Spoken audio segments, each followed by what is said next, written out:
sitting talking to Epstein, and he said, "Wait a minute, I got to show you something." And then he went into his safe, and he came out with photographs. They were Polaroids, I think, and he kind of spread them out like playing cards, and it was Trump. I mean, I think there were a dozen of them, and it was Trump with girls of an uncertain age at Epstein's Palm Beach house, where all of the things that he would ultimately be accused of took place. And I remember very vividly 3 of them. There are 2 in which Trump is, the girls, topless girls, are sitting on Trump's lap. And then a 3rd in which he has a stain on the front of his pants. And the girls are kind of pointing at it, sort of bent over, laughing. So, Director Patel, I'm going to ask you a very broad and general question. As you know, Donald Trump and Jeffrey Epstein were friends. There are, of course, photos showing Donald Trump together with Epstein, correct?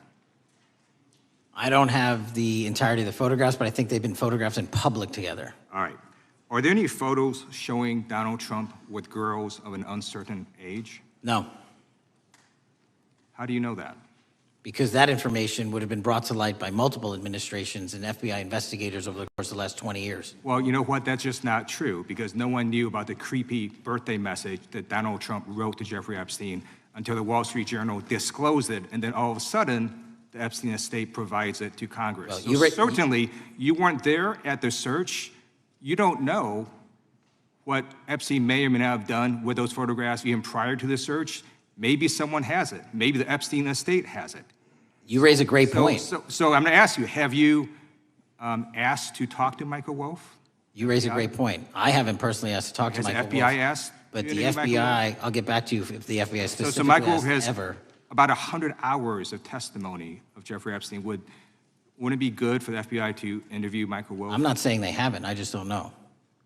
Has FBI subpoenaed the tapes that Michael Wolff has conducted of Jeffrey Epstein? I don't know. All right. So if you could provide us an answer, that would be terrific. Sure. Well, let me ask you this question then. Have you looked at all the photos in Epstein files? I have looked at all the information that the investigators who investigated this case have provided to run out credible leads. And in the Epstein files, was there that creepy birthday message that Donald Trump had written to Epstein? No, that's what I was trying to tell you. You raise a great point. The estate of Jeffrey Epstein has a voluminous amount of information that they have not released before. Okay, so that's great. So wouldn't it be great if FBI subpoenaed the estate of Jeffrey Epstein for all that information? The estate is under no obligation to provide that material, even pursuant to a subpoena. That's a great point. Yeah, that's just false. Okay. That's just false. You're the frickin' FBI. You can subpoena the information from the estate, and you better do that. That's literally not how it works. I'm going to move on now and talk about Epstein's client list. You confirmed that it exists. Attorney General Pam Bondi confirmed earlier this year that it exists. So I just want to ask you a simple question. Is Prince Andrew on Epstein's client list? The material related to Prince Andrew has been made public. Is Prince Andrew on the client list? We have released the index of names that were in Jeffrey Epstein's. Is Donald Trump on Epstein's client list? The index has been released, and the index will speak for itself. So I'm just going to say, America, there's a huge red flag.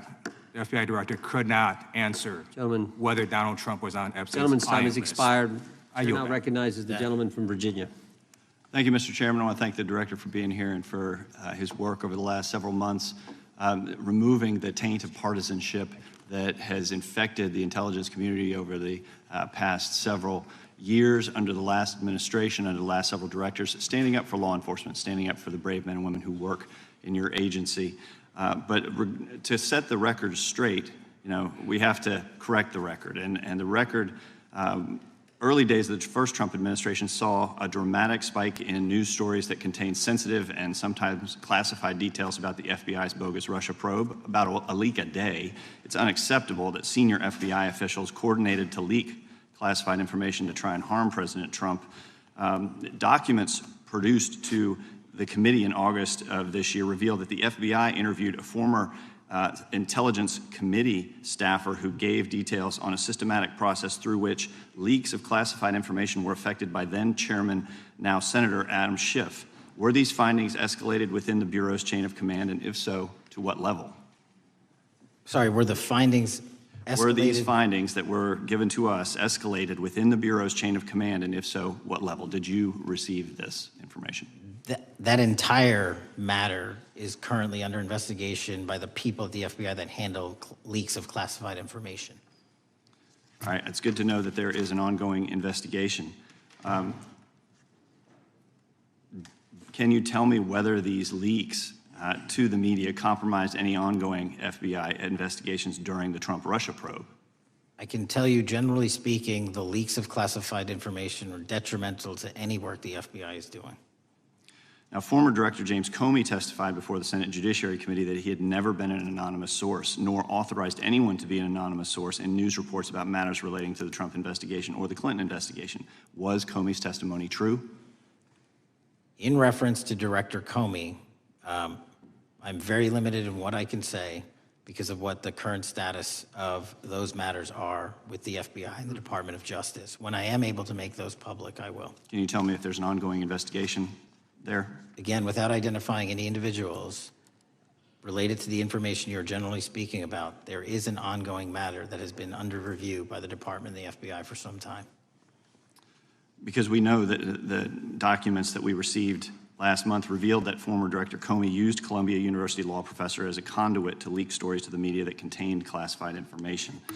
Let me move on to the way that the FISA process was weaponized by past directors.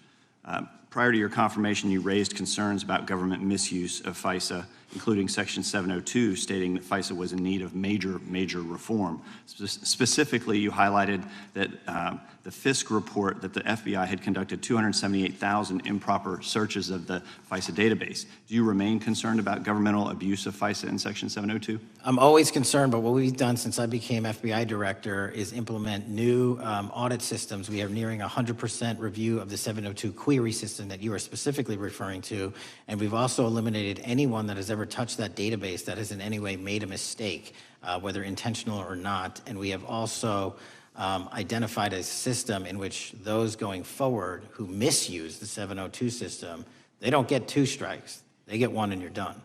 Okay, I'm glad you mentioned you're continuing to audit because, as you know, in May, the New York Times reported you closed the FBI's Office of Internal Auditing.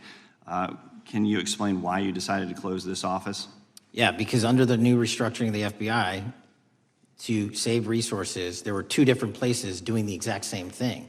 We have a specific division dedicated to audits. I didn't need another audit system doing the audits again.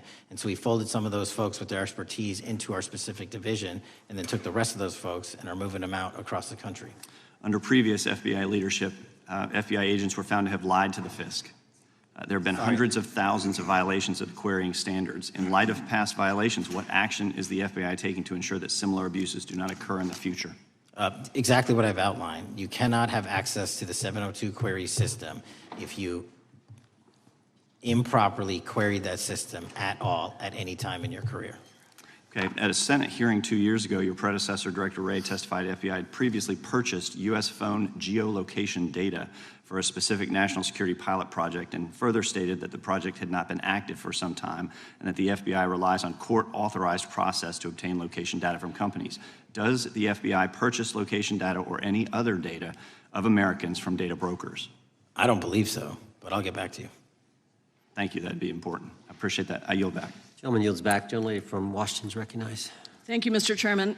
Mr. Patel, before you joined the FBI, you had very strong opinions about what the FBI was hiding regarding Jeffrey Epstein. In a September 2023 interview with Glenn Beck, you said the Black Book is under the, quote, direct control of the director of the FBI. In December 2023, you said, let us know who the pedophiles are. Even for a short time after becoming FBI director, in February of 2025, you tweeted, quote, there will be no cover-ups, no missing documents, no stone left unturned. In June, you told Joe Rogan, quote, we've reviewed all the information, we're gonna give you every single thing we have and can. But then suddenly in July, everything changed. You and Attorney General Pam Bondi released one video and said that there was nothing more to see. Your July memo says you uncovered more than 300 gigabytes of data and physical evidence, but that you had decided no further disclosure would be appropriate or warranted. That is a quote.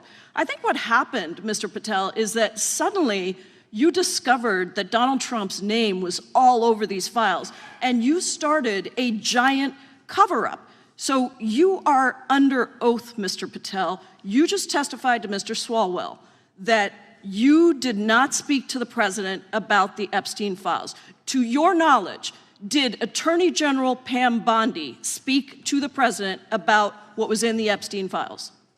I can't speak for Attorney General Pam Bondi. So to your knowledge, you don't have any information. The question was, do you have any knowledge? Do you have any knowledge? I can't speak. You are for the refusing to Attorney answer the General, question. So Pam let me Bondi. tell you that the Wall Street Journal reported that in May, Bondi told Trump that he was in the Epstein files, and at the same meeting said that the DOJ did not plan to release the files.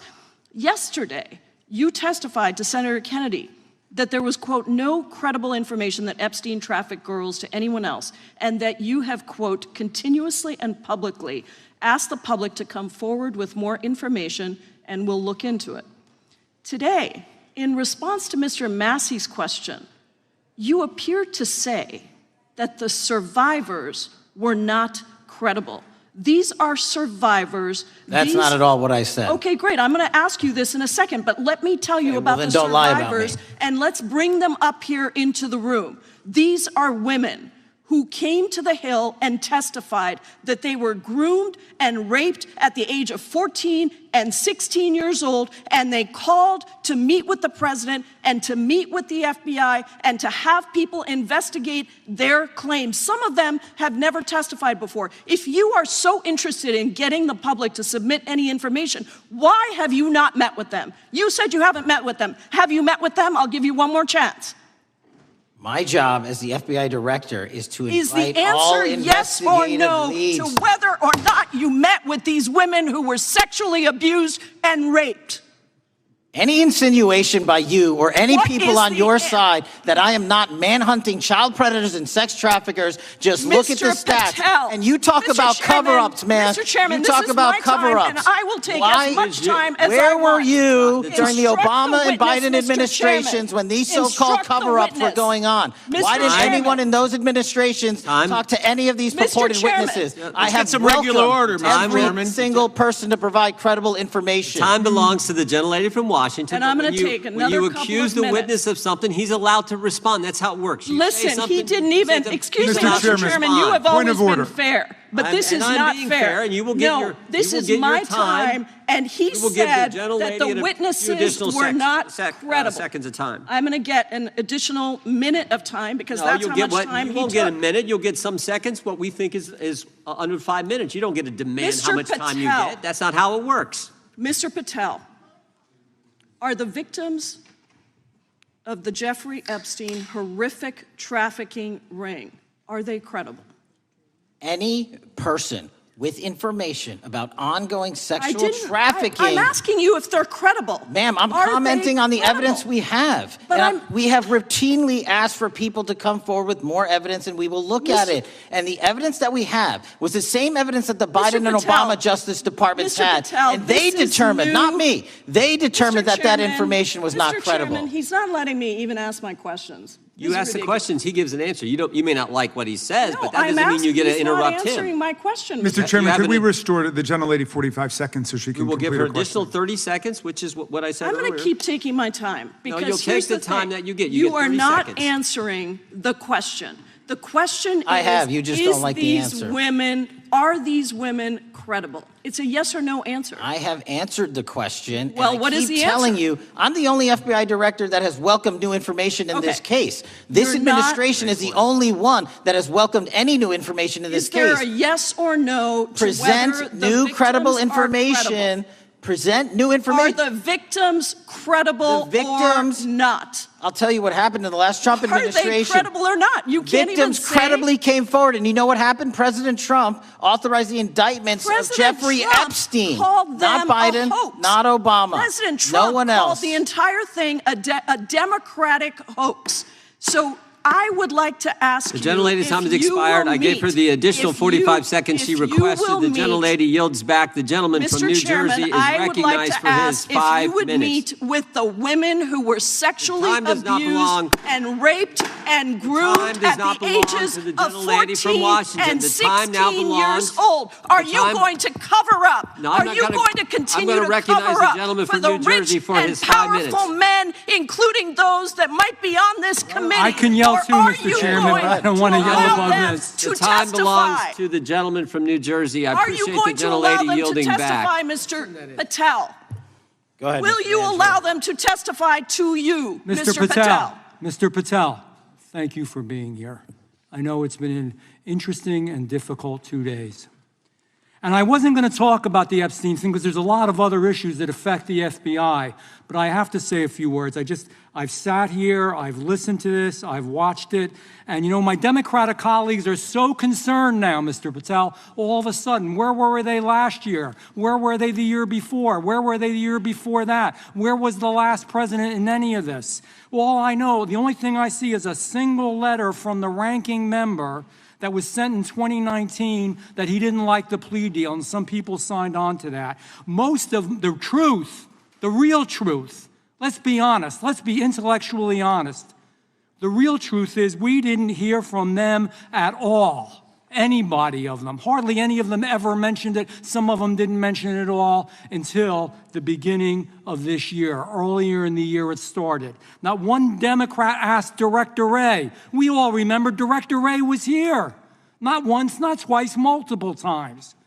Nobody asked Director Wray about Epstein before this committee. Nobody was that concerned. Where was the concern for the victims then? Where was the moral righteousness then? Where was the outrage then? Where was the sense of duty then? Where was the desire for accountability then? Where was the urgency for justice then? Most of all, where the hell was the integrity then? You know what the truth is. Let's just say it, man. Tell the truth time.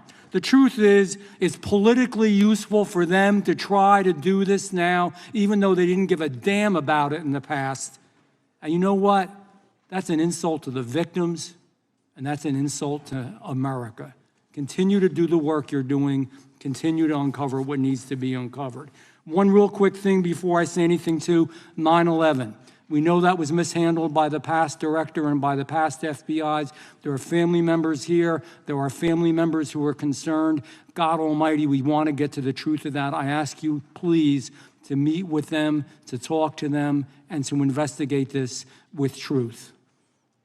You know, in the Biden administration, we went through a very dark and difficult period of time. The FBI trust was broken with the people. Catholics were, this is the stuff we've been talking about, were labeled radical threats for praying in their churches with their rosaries. Parents at school boards were called terrorists for standing up for their children. Hindu holy men in New Jersey.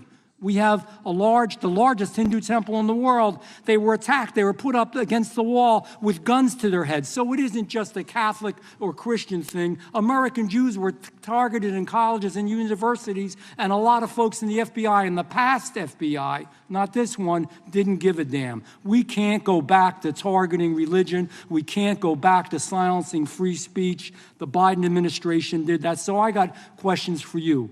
Hopefully thoughtful questions that you can answer for us in a thoughtful way. How is this FBI now, under your leadership, how are we restoring trust for Catholics, for Hindus, for Jews, for parents, for all the other, for just American people that were targeted by FISA because they had a different viewpoint? How are we restoring that trust in the FBI? Multiple ways, sir. One, and maybe most importantly, is through transparency and providing the American public with the material so they can see, read it themselves as to what the abuses were in the past, whether it relates to the Catholic memo or the Hindu incident you talked about at the largest temple in North America. Any institution of faith and any member of faith will not be investigated by this FBI because they are men and women of faith ever, period. And nor should they. Nor should they. I don't mean to interrupt you, but my God, of all the amendments to the freedom of speech, freedom to believe in what you want to believe in, I know you're standing up for that. Continue. I'm sorry. No, that's it. Sorry. Okay. The Richmond memo was driven by a reliance on sources. The Southern Poverty Law Center, you know, the words sound nice, but the organization's not so nice. And we've seen the Anti-Defamation League distort data that counts as violence. Have you been able to identify and eliminate these kinds of partisan sources? We welcome all sources, but we want objectivity and neutrality and decency in the way we report all this. Have you been able to uncover any information there? How do we make sure our sources are good in the future? We have reviewed the source processes that infiltrate any institutions of faith, and they will no longer be going into institutions of faith. They will be directed towards criminal activity and protecting the homeland, the two most important missions the FBI has, and that's what we're going to continue to do. Good. And I'll say this, there was a lot of bull today, a lot of you know what, and I'm not going to say it because I respect the institution so much going on around here. Continue to do the work of the people. You are here for that reason. The administration is here for that reason. It was weaponized and politicized, the FBI, in the past. I hope to God we never, ever see that again. One of the darkest parts of American history. Thank you, Mr. Patel. I yield back. Mr. Chairman, I have a unanimous consent Gentleman request. yields back. The gentleman from New York is recognized for UC. I would like to introduce a CNN article that explains how an alleged top leader of the MS-13 gang was dismissed. His case was dismissed in Brooklyn so that he could be deported back to El Salvador, even though he was charged with murder. Without objection. Mr. Chairman, I have some unanimous The consent lady from requests. Washington is recognized. I ask unanimous consent to enter into the record an article titled "Justice Department Told Trump in May That His Name is Among Many in the Epstein Files." Without objection. I have another one that is a July 2025 article by the New York Times entitled "How a Frantic Scouring of the Epstein Files Consumed the Justice Department," stating that DOJ and FBI employees reviewing the Epstein Files were instructed to flag any mentions of Trump and other celebrities. Without objection. And I have another unanimous consent request to enter into the record an August 2025 article by The Guardian entitled "Ghislaine Maxwell Hinted at Epstein's Ties to Trump Officials. Why Wasn't She Pressed for Names?" stating that Maxwell told Deputy U.S. Attorney Todd Blanche that some of the, quote, cast of characters around Epstein are in Trump's cabinet. Without objection. Chair now recognizes the gentlelady from Pennsylvania. Thank you, Mr. Chairman, and thank you, Mr. Patel, for coming before us to testify today. I am concerned by your repeated claims that you're not able to disclose anything further about the Epstein investigation and files, and that there's no evidence of a broader conspiracy or other people who should be charged, because the American people aren't buying that you've been transparent or that there's nothing further to be seen. In your exchange with my colleague, Mr. Roy, you reiterated something that I heard you say yesterday in your Senate testimony, and that is, under your direction, the FBI will always follow the money. Is that right? The money, did you say? Yes. Yes, you said you'll follow the money. That's great. And just now you said you welcome the opportunity to investigate new evidence. So there has been significant recent reporting just in the last couple of weeks that after Jeffrey Epstein was arrested, 4 major banks flagged more than $1.5 billion in suspicious transactions connected to him that suggested a massive conspiracy related to his child sex trafficking activities. Director Patel, has the FBI reviewed the $1.5 billion in suspicious bank transactions flagged to the government relating to Epstein and his co-conspirators? I know the FBI has reviewed numerous SARs. I don't know the totality of that number. Okay, can you provide us with that number? I'll get back to you. Okay. And have you initiated any new investigation of those bank transactions since, say, September 8th, when the new reporting came out? I'll check with the Treasury Department because they're the lead on that. Okay, so Director Patel, how many individuals or entities has the FBI interviewed, subpoenaed, or compelled to testify? Can you give us those numbers with respect to these bank transactions? Not off the top of my head. I'll have to work with Treasury. Okay. We're concerned, you see, because you say you're going after child predators, but We are. obviously this is how you follow the money, is if you follow the bank transactions that apparently enabled the child sex trafficking. Would you agree? It's one of the valuable investigative tools is to follow the money. Okay. Have Jeffrey Epstein's victims have asked us to ask you whether or not you've investigated Epstein's lawyers, the lawyers who facilitated those payments. Have you subpoenaed or questioned any of those lawyers? So in 2018 and 19, what I recollect is many, if not every one of those lawyers was part of the investigation. But you weren't there at that time, right? I wasn't there. Okay. So can you get us the names and the numbers of who was investigated then with respect to those lawyers? As long as I'm allowed to release it, absolutely. Okay. Well, if we provide you with subpoenas, I assume you can release it. Is that right? We have a current subpoena, and we're working with Congress to provide it. Okay. You've said that the Acosta investigation had an original sin. What do you mean by that? Basically, if you're looking at an actual pedophile ring, what you should not do is limit the time frame in which you're legally able to collect information. So search warrants that Mr. Acosta utilized in 2006 and 7 leading to the 2008 plea agreement had a very specific narrow window of years, I think 3 or 4 years.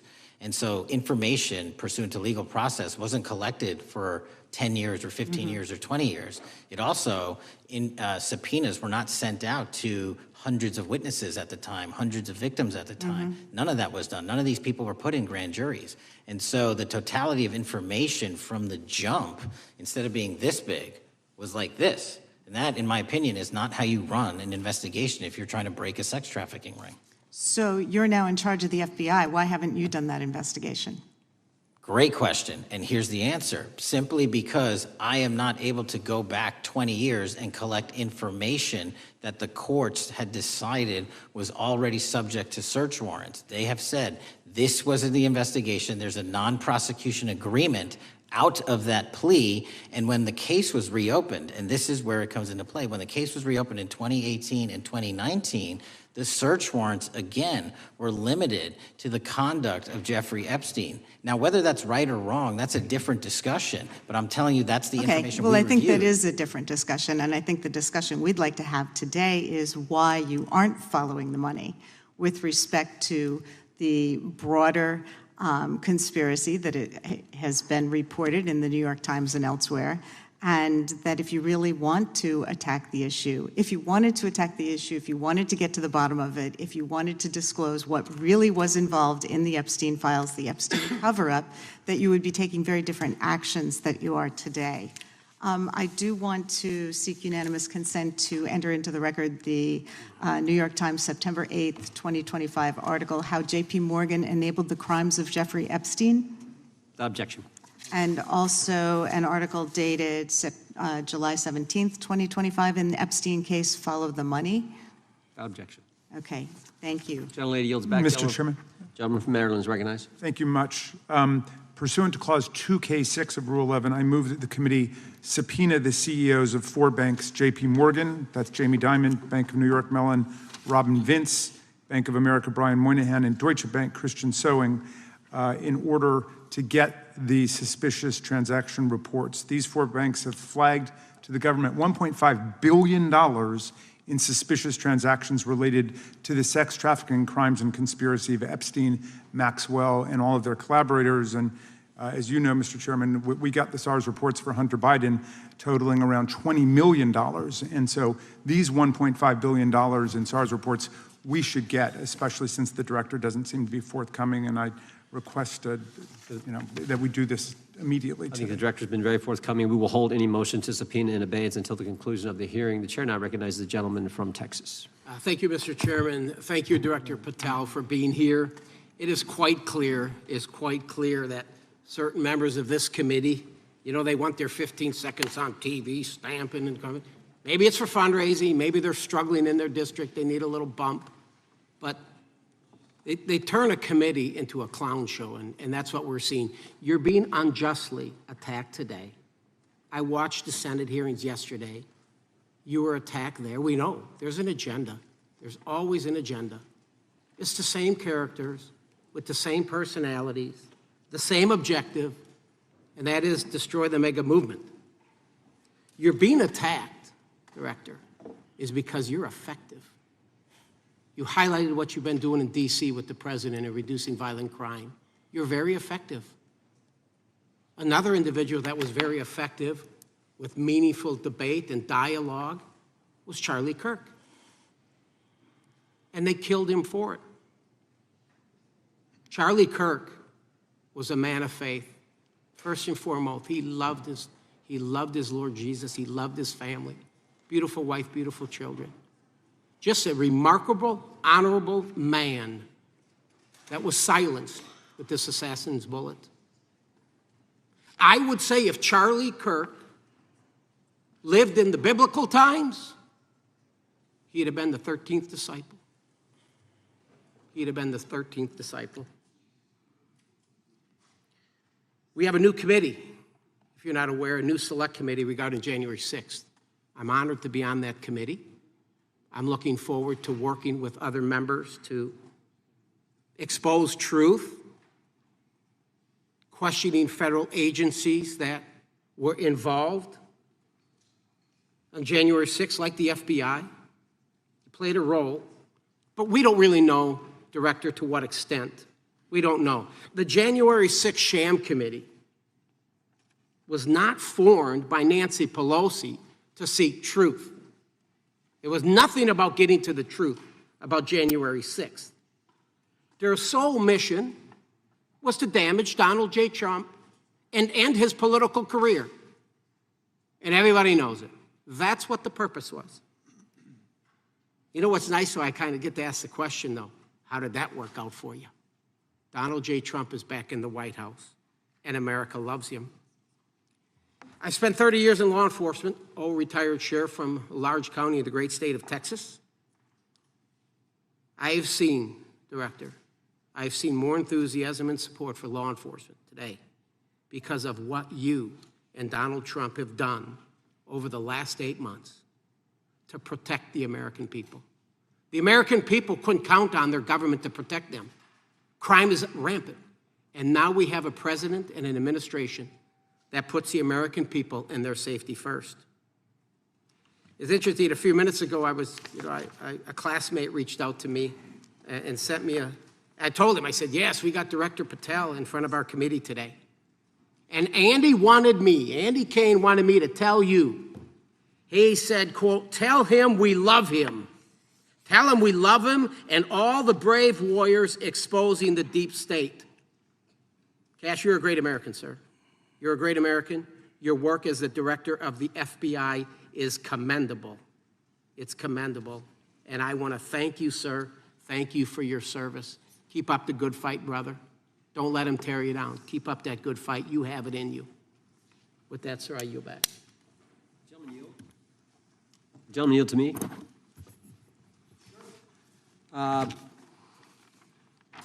Director Patel, there were 26, the gentleman mentioned the select committee, there were 26 confidential human sources at the Capitol on January 6, 2021. 4 entered the Capitol and thereby broke the law. Do you know if those individuals were being paid by the Ray FBI? So we've provided 600 pages of documents to this committee alone regarding January 6th. That's 600 pages more than any of my predecessors. Yep. Generally speaking, confidential human sources are always paid by the FBI. That's how it works. I can't speak to the specifics on each one and how much they make. And we appreciate it. We've reviewed some of that material, and you've given us a lot of material that we didn't get from Director Ray. That specific question, I think, is important to the American people. Were people who were confidential human sources of the FBI who broke the law, one was recommended for prosecution, my understanding is, by the information we've received from you. Were they actually paid by the very taxpayers who may have got charged with the same offense? I think that's important for us to understand. I'll get back to you on that. Thank you. Chair now recognizes the gentleman from California. Thank you, Mr. Chair. Welcome, Director Patel. I'm going to focus a little bit on domestic terrorism. We have a graph here, data up to 2021, but as you can tell, domestic terrorism is on the rise. Nation, our citizens under threat. We saw the assassination of Charlie Kirk, 2 assassination attempts on the president, school shooting, Minnesota last month, and closer to home, just a couple of days ago, Huntington Beach, peaceful vigil for Charlie Clark, infiltrated by neo-Nazis who essentially made the local individuals attending that event fear for their safety. All of us know that a lot of these domestic attacks are by lone wolves, but yet they do leave clues, social media or elsewhere. Director Patel, you're it.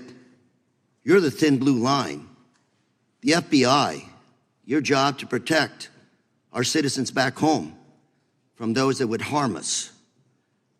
You have to find the needle in the haystack. Takes a lot of work, a lot of resources. Talking to my local sheriff this morning, who said they're concerned. Federal cuts to local grants that help them do the job. Then, of course, let's not forget about other threats that are coming before us, like high-tech fraud.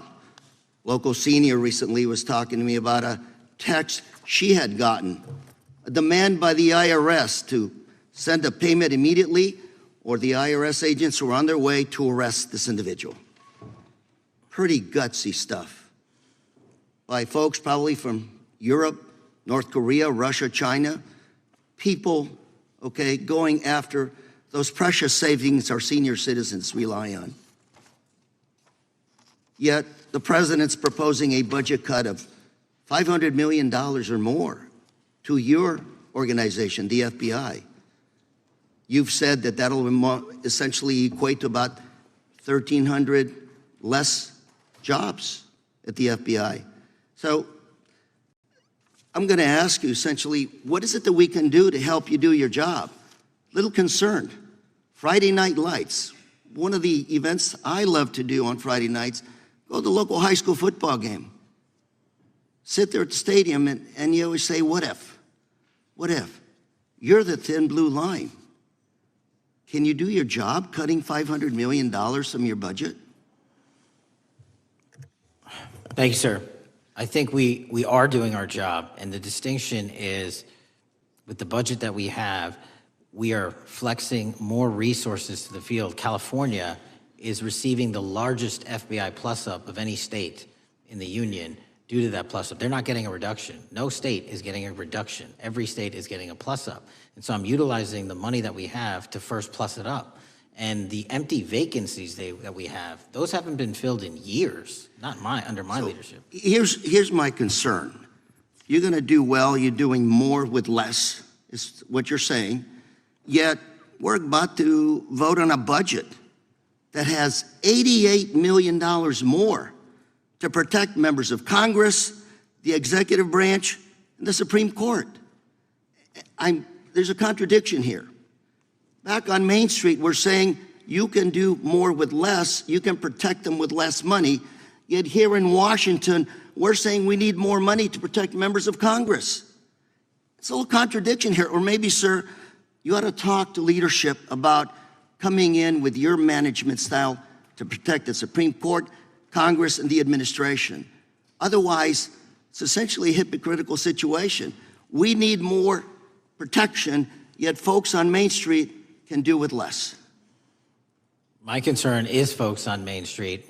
We also were, I think we received over $300 million in the big, beautiful bill, and we're also receiving pots of money from our interagency, so this sort of $500 million cut isn't entirely accurate. You're still getting cut $200 million plus.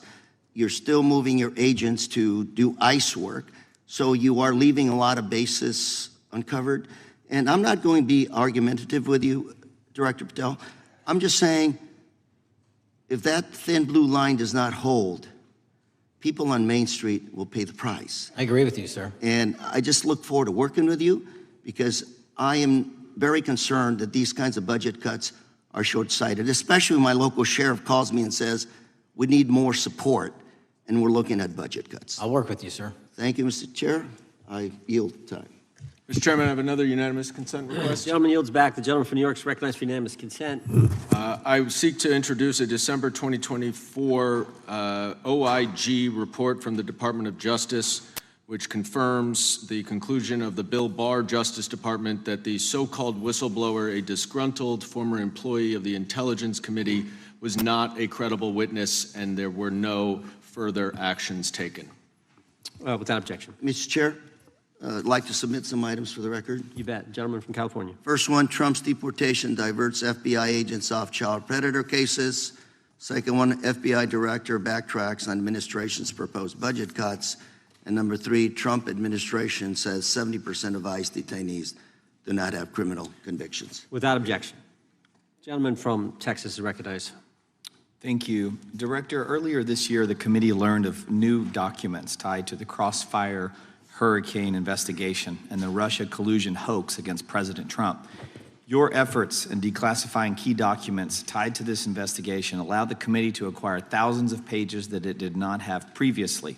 Did any of your predecessors make any effort to declassify these documents? Not to the extent we have. Did any of your predecessors share or leak any details that were classified at the time? There are ongoing leak investigations across the board at the Bureau related to this. I believe one of those is Mr. Comey, and I thank you for continuing that investigation. Among the declassified documents are the Durham Report Annex, the Crossfire Binder, and the Nellie Orr Criminal Referral. Could you summarize for those watching what we know about the Russia collusion hoax so far? Well, sir, I think the record will speak that the Russia collusion matter was perpetrated by a political party to go overseas and obtain information from a foreign intelligence asset, only to have that information, which was demonstrably false, turned over to the FBI, who walked into a federal FISA secret court and asked for a secret surveillance court order and lied to the federal court, and we know that because someone was convicted of it, and only to surveil the political opponent. So that is a massive scandal. We helped expose it. And in terms of the pages of productions, I provided 1,400 pages of production related to Crossfire Hurricane, and my predecessors have provided 0. I appreciate that, and I appreciate your courage and commitment to declassifying these important documents for our review, and hope that you'll continue with this commitment. Can we expect to see more declassification efforts regarding the Crossfire Hurricane and Russia collusion hoax? Yes. Thank you. I yield the remaining balance of my time to Chairman Jordan. Oh, I thank the gentleman for yielding. And Director, that's when it all started, right? The whole Russia, that's when it all began. And then it was Mueller, then it was impeachment, then it was Jack Smith and Fonnie Willis and Alvin Bragg and you name it. But it all started then. And that's why I think the gentleman from Texas wants to make sure we get all the information there. And I want to go back to when it was changed. We talked about this earlier. I just want to read to you what the CIA officer said to the House Permanent Select Committee on Intelligence, quote, Brennan refused to remove the dossier, and when confronted with the dossier's main flaws, he responded, yes, but doesn't it ring true? So that's what he initially said. And then when he was talking to this committee, he said the CIA was very much opposed to having any reference or inclusion of the Steele dossier in the intelligence community assessment. So on one hand, you got a witness who was there who said he refused to remove it even though he knew it was garbage. And then he's, on the other hand, telling the committee, no, we didn't want anything to do with it. It shouldn't have been a part of the intelligence community assessment, which we know it was. You know it was. You found that. Those are two entirely different stories. I think Mr. Brennan has some explaining to do, frankly, what happened there. And I think you said earlier that this whole thing, and I think you said to Mr. Gooden, this whole thing is being looked at as part of this grand conspiracy to undermine the president, whether it's Comey, Brennan, Clapper, former head of the Intelligence Committee, now senator from, whoever it is, that's all being looked at. Is that accurate? Yes, sir. Well, we appreciate that. And part of what's also being looked at, and I think the gentleman from Wisconsin brought this up earlier, what is a burn bag for, by the way? Generally speaking, the intelligence community obviously utilizes and possesses classified documents, but drafts of those classified documents and even ultimate finished products of those classified documents have to be recorded and or discarded. And if they are discarded, the only way we do that, the hard copies, is we literally put them in burn bags that are identified specifically for that purpose, and there is a very exact courier system in which those burn bags are obtained and the material inside is destroyed. So it's to get rid of the material, right? Yes, sir. And it looks like the annex that Mr. Durham in his investigation had was put into a burn bag by your predecessor, I assume, to be destroyed. Is that accurate? Without getting into the stylization of the evidence, anything that's put in a burn bag is for purposes of destruction. Do you find that interesting that the Durham Annex was placed in a burn bag, that you would discover that when you took over as the head of the FBI? We found a lot of information in a lot of burn bags. Well, we appreciate you finding that. We'd like to know a little bit more about that, and we look forward to that information coming forward. And I appreciate the gentleman yielding. With that, we now recognize the gentleman from Colorado. Thank you, Mr. Chairman, for holding this hearing. Thank you, Director Patel, for being here today. I have a couple of questions regarding a terrible shooting that occurred in Colorado, a state, as you may know, that I represent. You've testified previously about, I think, what you would describe as your efforts to provide more information regarding the investigation with respect to the horrific assassination of Mr. Kirk. And so, in that same vein, I'm hoping you can provide this committee and my constituents in Colorado with some clarity. Absolutely. I think, as my colleagues know, in Evergreen, Colorado, Jefferson County, a county that I proudly represent, at Evergreen High School, a shooter ultimately injured. 2 students were praying for their swift recovery. There's an article here from Colorado Public Radio. The title is, quote, FBI was already investigating an account that may have been linked to the Evergreen shooter. You're familiar with the circumstances generally, Director, regarding this terrible tragedy. Yes. So my understanding from the public reporting is that an organization reported to the FBI in July of this year regarding, just reading here from the article, that the FBI opened an assessment into a social media account user whose identity was unknown and who was discussing the planning of a mass shooting with threats nonspecific in nature. This is the FBI's statement to the press. And that the FBI continued to work this assessment investigation to identify the name and location of the user up until September 10th, 2025, which was the day of the tragedy. Can you provide us some clarity on what were the impediments to finding, the account user, and maybe describe in greater detail the FBI's work in that regard? Generally speaking, yes, because I know even though the shooter's deceased, the investigation we're not done. Sure. And so the impediments to finding these individuals, and you highlight a great point. We had 2 huge tragedies in the span of days in this country. The school shooting in Evergreen, Colorado being one of them. And proactively going out onto these social media platforms, which are so large, is our biggest impediment. And we need to rely on the service providers. There's actual legislation, I can't remember the name of it, that's up for renewal, which will, and I think at the end of the month, which gives service providers the ability to report that information in from their end without liability. We need that to continue, because while the FBI has so many people and the police are great at doing it, there's just too many platforms to cover down on. Well, I appreciate that, Director Patel, and I think we're certainly, I'm interested in continuing this conversation, because I think the reporting suggests that there's a pattern, and that ultimately we want to make sure that law enforcement is able to prevent this kind of tragedy from happening in the future. I have a question. It's not meant as a gotcha question, so it just frame it there. But it is in regards to some reporting around a periodic transaction report that you had filed earlier, this year. So this is in July, pursuant to the ethical obligations as a senior executive official. You remember filing that in July? Yes. Yeah, so in that report, as best as I can surmise, you disclosed that you divested, $100,000 or more in a variety of different stocks, which I presume was pursuant to the ethics agreement that you negotiated with the Department of Justice. In that same report, there's a disclosure regarding purchases of 2 different transactions. So between $15,000 to $50,000 in a national coffee house chain, and between $50,000 to $100,000 in a semiconductor company on May 9th and May 12th. Are those transactions that you're doing personally, or are these through a stockbroker, or are these transactions that you're handling yourself? So how they happen is I submit proposals under DOJ guidance to say, hey, I would like to trade this or that, and they run their review, and the FBI runs a review, and then they come back and say yes or no, and then I make the transaction. Is there a reason that you decided to make the purchases into those 2 companies? Generally speaking, before I got this job, I was, trading stocks, but not a lot like most people, and I just follow certain industries, and I thought they would be a good investment.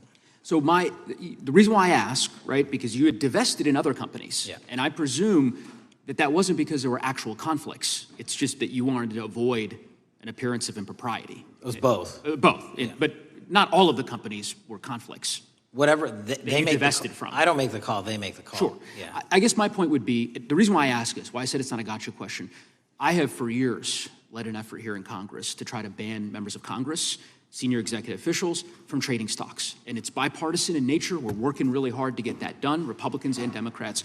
And you can understand, I think, given your role, given the nature of the position that you hold as the leader of the largest law enforcement agency in our country, that divesting entirely, not doing day trading now, I think would be something that would be in the interest of the American people. So I just would hope you would consider that, and that moving forward, that perhaps not purchasing stocks in individual companies, I would think would be something that would be worth pursuing. Gentleman's time is... I'm happy to give the witness an opportunity to... No, thank you. I'll work with you on it. Gentleman from Alabama is recognized. Thank you, Mr. Chairman. Thank you, Director Patel, for being here today. Newly declassified documents confirm that the intelligence community under President Barack Obama knowingly relied on unverified and fraudulent evidence to manufacture a false claim that Russia, in fact, meddled in the 2016 election. Is there more to be done to uncover the depths and origins of the Russian collusion hoax? There is, and we're doing it. Why should Americans still care about that, Director Patel? Everybody wants to talk about a weaponized bureaucracy. And when we put out the facts about a weaponized bureaucracy, not because I said so, but because we found the FISA documents, because we found the 302s and the 1023s, then it becomes a political football. My job is to continue to put out that information and let the American public read it for themselves when I'm lawfully able to do so. And that's been my commitment on any subject, Russiagate or otherwise. Wherever the law allows me to do it, I will do it.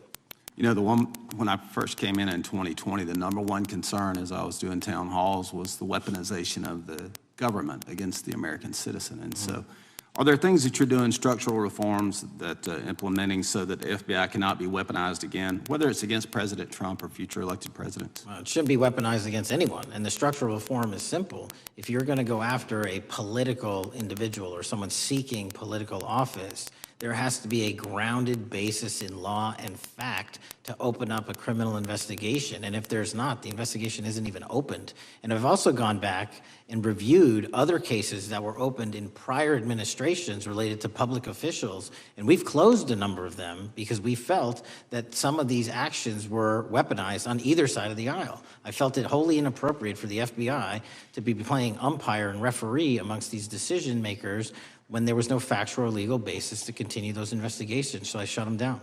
And I think that's so desperately needed because we need to restore trust in law enforcement and certainly in the DOJ and the FBI so that the American people don't fear the very government that's supposed to protect them. And so thank you for doing that. On August 11th, you released to the committee documents concerning leak investigations that began in 2017. Do you believe these leaks were accidental or were they intentional in order to influence public opinion against President Trump? When I can publicly make a final decision on that, either through a recommendation of charging that the DOJ makes or findings that I have, I'm able to do so, but they're still not complete.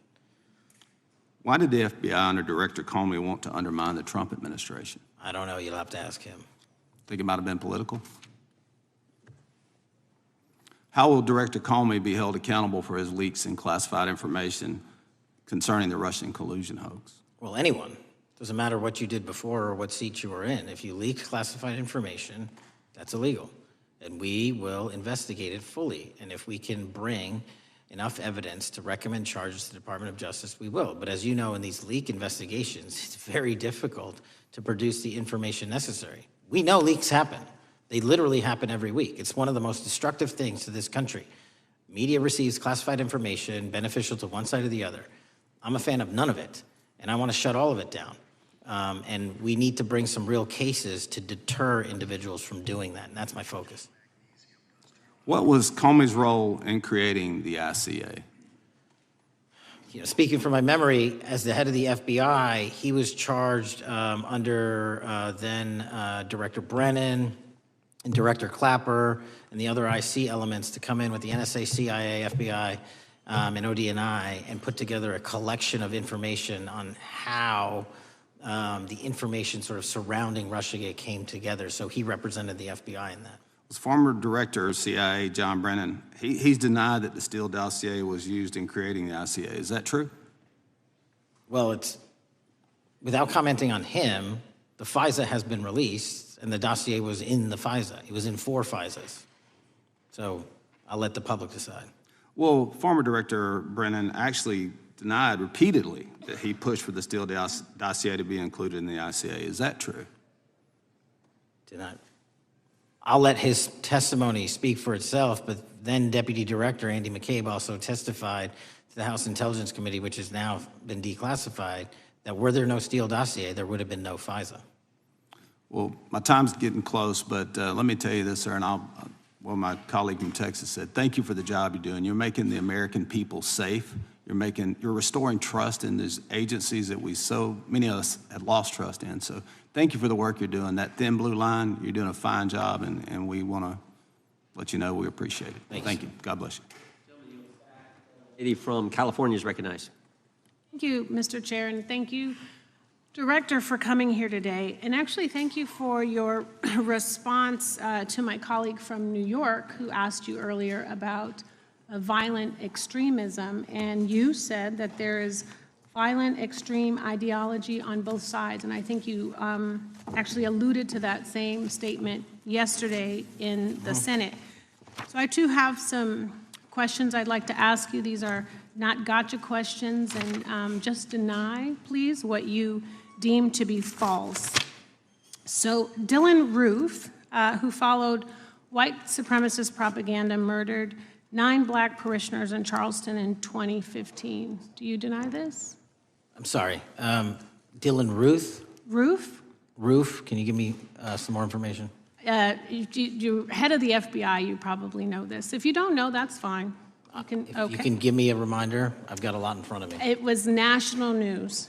Robert Bowers murdered 11 Jewish worshipers in Pittsburgh in 2018. I do remember that. And it was the deadliest anti-Semitic attack. So do you admit that that happened? I'm not saying the other thing didn't happen, I'm just asking for a little information. Patrick Cruces, who posted a manifesto about a Hispanic invasion, walked into a Walmart in El Paso, Texas in 2019 and began firing. He murdered 23 people that day, and the youngest was 15. Do you admit or deny that that happened? I'll take your presentation as accurate. All right, well, I have to say all of these cases have been adjudicated. As I said, they are not gotcha questions. These incidents were national news. And as director of the FBI, you have access to all of this information. So in 2022, Peyton Grendon walked into a supermarket in a black neighborhood in Buffalo, New York, and started shooting. He murdered 10 people that day. And on September 10th, your friend Charlie Kirk was assassinated. Tyler Robinson has been taken into custody and charged, but also on that day, Desmond Holley, a 16-year-old white male, shot and injured 2 students at a high school in Colorado before killing himself. And according to the Anti-Defamation League, he had a fascination with mass shootings and white supremacy. So do you admit to, deny these facts? Those happened. Okay. Your predecessor, former FBI Director Christopher Wray, said that one of the most dangerous concerns is that racially motivated violent extremism, especially white supremacists, has been the biggest chunk of our domestic terrorism cases and is responsible for the most lethal attacks over the last decade. Do you admit or deny, A, that he said this? I'll let the record reflect that. Whatever he said was what he said. All right, and do you agree? That there is racially motivated crimes being committed in America, yes. Yes, especially white supremacists, which is the biggest chunk of our domestic terrorism. I'm glad that you said this. So last week, President Trump was asked if there were extremists on both the left and the right. He was actually asked this by Fox and Friends, and his exact words were, "I'll tell you something that's going to get me in trouble, but I couldn't care less. The radicals on the right oftentimes are radical because they don't want to see crime. The radicals on the left are the problem, and they're vicious, and they're horrible, and they're politically savvy." Do you agree with the president? I don't speak for the president speaks for himself. Do you agree with the president? On what matter? On the question that I just asked, do you agree with his statement about the radical left? That there's ideology that's driving violence on both sides? Yes, that's what he acknowledged. No, he didn't. But I'm glad that you're saying that and actually creating some separation between you and the president. And I'm glad that you That's literally are not what happened. He said acknowledging both. that there is violent extremism on both sides. What's interesting is that the research arm of the Department of Justice, the National Institute of Justice, do you know what that is? I'm familiar with them. Okay, great. It is the research arm of the Department of Justice, and it published an article in 2024 devoted to domestic radicalization, violent extremism, and terrorism. I have it. It's interesting that it's no longer on the website. It has been scrubbed, but I ask these questions because what makes a strong, qualified director of any business, of any household, of the FBI, what makes a reputable prosecutor is not lapdog loyalty, but a commitment to the creed that evidence is agnostic and that the evidence will lead you to making the right decisions. And your job, no one's job is to like the data or the evidence, it is to collect it. That is how you gain trust. And Mr. Chair, I would like to enter into the record, if I may. White supremacist group stands by racist ideology with unanimous consent. Without objection. Dylan Roof, the radicalization of the alt-right and ritualized racial violence. Without objection. Thank you. Another article, how Robert Bowers went from conservative to white nationalist. I'd like to enter that into the record with me. Without objection. Patrick Cruces believed he was fulfilling Trump's wishes in El Paso attack, his attorneys said. I'd like to enter into the record. Without objection. Buffalo shooting, how far-right killers are radicalized online. I'd like to enter that into the record. Without objection. Evergreen high school shooters online activity reveals fascination with mass shootings, white supremacy. I'd like to enter that into the record. Without objection. Murder and extremism in the United States in 2024, a report by the Anti-Defamation League. I'd like to enter that into Without the record. objection. And the article, the report that was scrubbed from the DOJ just recently, National Institute of Justice Journal focusing on domestic radicalization, violent extremism, and terrorism. I'd like to enter that into the record. Without objection. And lastly, the libertarian think tank Cato and their analysis on violent extremism and the right rising in extremist acts. I'd like to enter that into the record. Without objection. Thank you, and I yield back. Gentlelady yields back. Gentlelady from Wyoming is recognized. Just very quickly, Director Patel, thank you for being here, for your service to this country, and for the transparency that you have brought to the FBI and for the American people. Transparency that was absolutely non-existent in the Biden administration and FBI. I believe that you might have been asked earlier about whether you had had an opportunity to visit with any of Epstein's legal counsel. Were you asked that question earlier? I think so. Okay. One of the legal counsels or legal fixers for Mr. Epstein was Stacey Plaskett, the Democrat delegate to Congress from the Virgin Islands. So perhaps for those on the other side who are interested in talking to Jeffrey Epstein's attorneys, they could sure visit with one of their own colleagues. I want to focus on something that I think is very important that has not been addressed enough today, and that is related to the consequences of the Biden open border. One consequence of the Biden border crisis is the impact that it continues to have on our tribal communities, with the cartels taking advantage of our open borders, the Mexican drug cartels, by infiltrating our reservations and bringing violence, drugs, murder, trafficking, and more. Last year, when I questioned the Attorney General Garland about what the DOJ was doing to protect these communities, he simply deflected responsibility and said that Congress had not appropriated sufficient resources for them to be able to protect our tribal communities. Mr. Patel, what is the Trump FBI doing to counter the drug cartel infiltration and other violent crime targeting our Native American communities?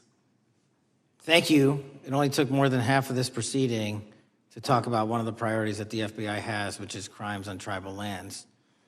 Every single crime that we have been talking about, whether it's child predators, human trafficking, narco traffickers, murder, they all happen on tribal lands as well. And I've said since the beginning, it is a priority, which is why we launched Operation Not Forgotten on tribal lands. And I'm the first FBI director to meet with the staff and tribal leaders here in Washington, D.C.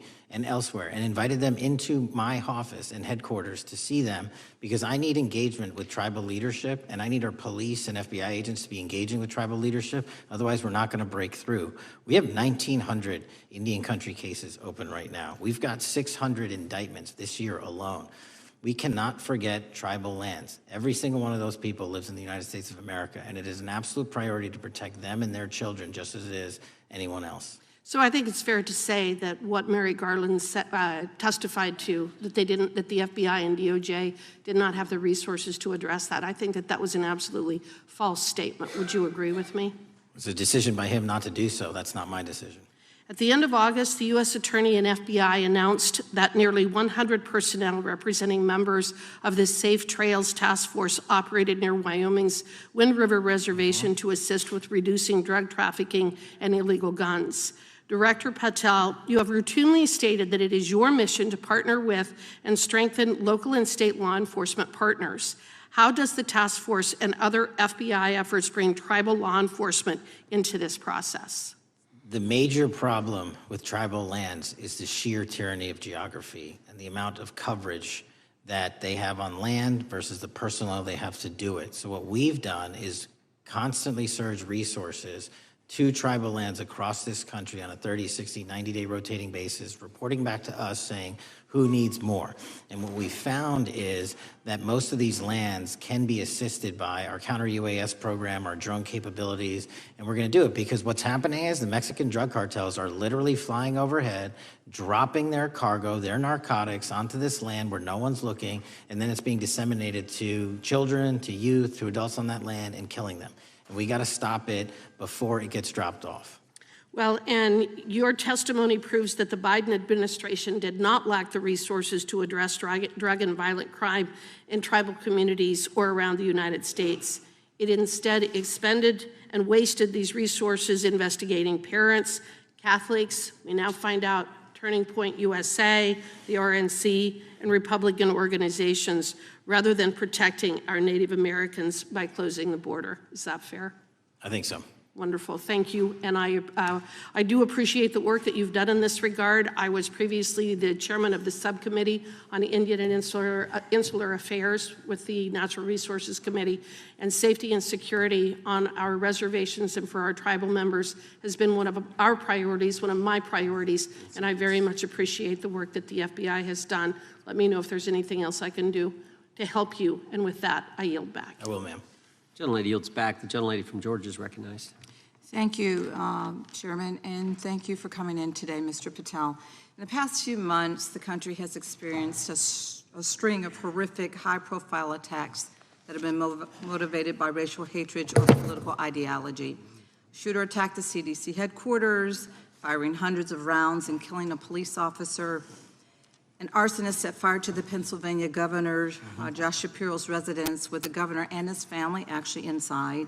Minnesota House Speaker Melissa Hortman and her husband were assassinated earlier this year. Clark and Charlie Kirk was murdered last week. Bomb threats have been made against HBCUs and the DNC, and just the list goes on and on. I only have just a few minutes today, so I don't want to take a lot of time to go into all the countless and devastating violent crimes and incidents that have happened at our schools or on our streets and in our communities that have just been happening all year long. Mr. Patel, just yes or no, is this type of political violence ever acceptable in your eyes? No. I'm glad that we agree that these heinous acts designed to instill fear and division in our nation are never, ever acceptable, yet each of these incidents has recently taken place under your watch. The FBI's website states that protecting the United States from terrorist acts is the FBI's #1 priority, including from domestic terrorists. Is this still your #1 priority? Domestic terrorism? Preventing domestic terrorism. Our #1 priorities are protecting the homeland and international terrorism and crushing violent crime, and domestic terrorism sort of interlays between both of those. Okay, so, well, then I'm glad that you're giving us the right answer, but unfortunately, your actions kind of tell a different story. Earlier this year, you granted the ranks of the FBI's Domestic Terrorism Operations Section. This is the section of the FBI that is most directly responsible for addressing political violence in our country by preventing attacks from occurring and effectively responding to them if they do. The agents in this section are the ones who stopped an individual stockpiling weapons, who planned to attack schools and churches in Florida and seized bombs made by an ISIS sympathizer in New Orleans. And instead of ensuring that this section has all the resources that it needs at a time when its mission is critical, you fired its decorated veteran FBI agents who have served their country proudly under Republican and both Democratic presidents, and you scrapped the tools that they developed to fight domestic terrorism, including the National Domestic Terrorism Incident Database.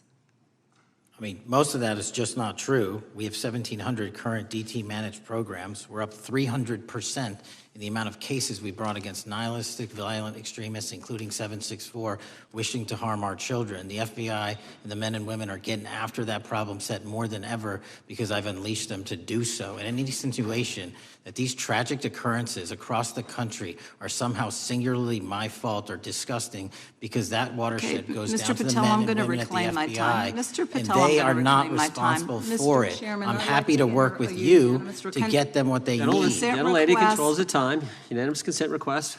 She'll state a request. Thank you very much. Into the record, an article from Reuters titled FBI Scales Back Staffing, Tracking of Domestic Terrorism, Probes Sources Say. Thank you very much. Without I objection. appreciate that. So, Mr. Patel, and it isn't just the domestic terrorism operations section. Under your watch, agents are fully diverting their attention to these anti-immigrant and city takeover operations, leaving our children vulnerable to dangerous networks of online predators, both domestic and international. You pulled more than 120 FBI agents from their normal duties to operate sobriety checks and conduct traffic stops, exposing the FBI's fleet of unmarked cars and thereby making it harder for the FBI to combat violent criminal gangs, foreign intelligence services, and drug traffickers in the process. That's simply not true. If we were not able to do two things at one time, how would we be Patel, I seizing reclaim record my amounts time. of I reclaim my fentanyl? time. 23,000 Chairman, I'd like to violent enter felons have into been the arrested. Time belongs to the gentlelady. More than twice as many as Consent last Time belongs year. to the gentlelady from Georgia. Thank you very much. And this request basically is, it is an article from Reuters which quotes law enforcement officers familiar with agents who once covered child exploitation cases but now focus on immigration child exclusive. Thousands of agents diverted to Trump immigration track down. Mr. Patel, in the short time I have left, your tenure as director of FBI has been somewhat problematic.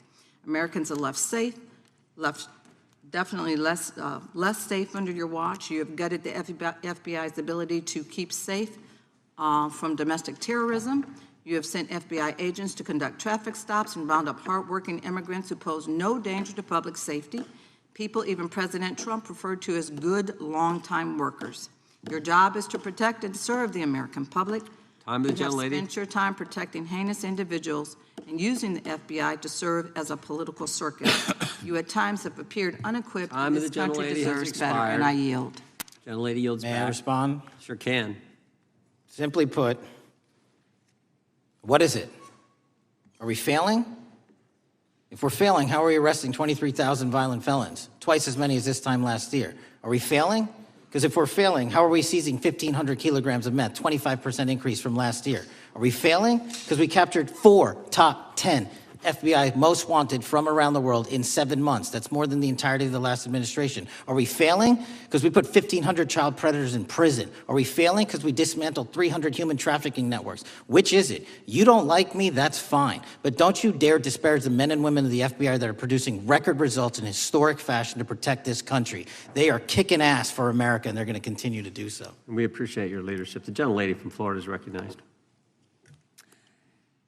When I was home recently, I met with the agents leading the Tampa office of the FBI, and I saw what they're focused on in my community: stopping drug traffickers, rescuing children from exploitation, fighting cybercrime, protecting us from acts of terrorism, foreign and domestic. And I know from my time as a federal prosecutor and a judge that this work by the Bureau doesn't make headlines, but it is happening every single day.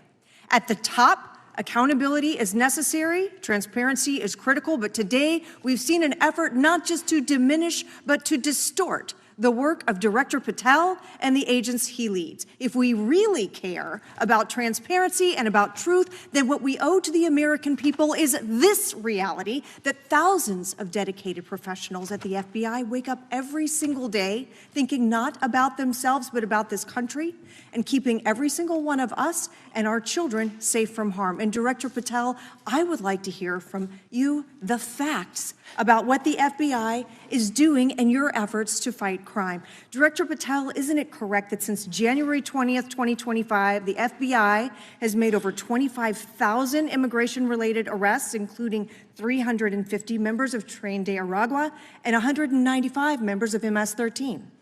Those numbers are accurate. The Tren de Aragua numbers are up over 350% from the year before.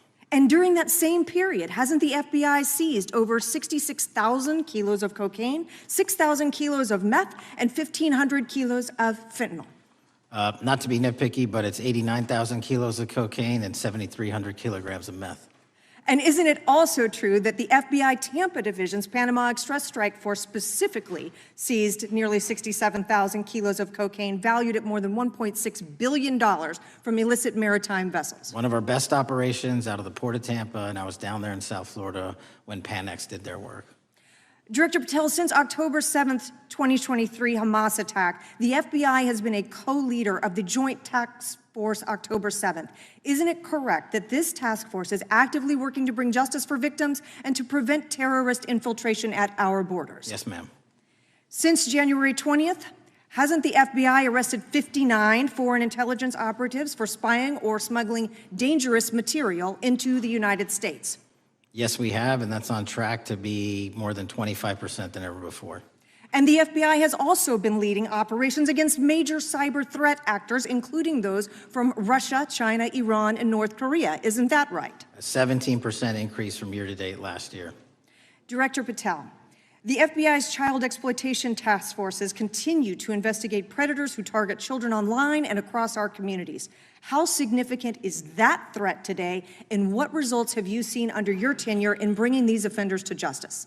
We have, under Operation Grayskull, dismantled dark web units that are operating online, not just in the United States, but across the world, to do our children harm. We have taken into custody more suspects than ever before on those who seek to harm our children. That is what the men and women of the FBI do, and that's what they're going to continue to do.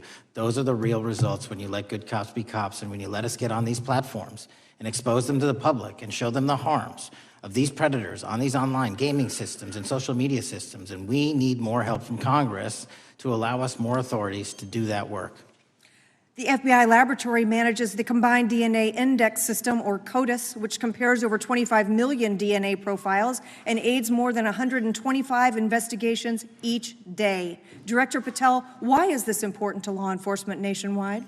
All of law enforcement relies on our CJIS operation out of West Virginia. And what that does is allow 19,000 agencies to come in and say, hey, does this guy have a criminal history? Hey, is this an illegal firearm?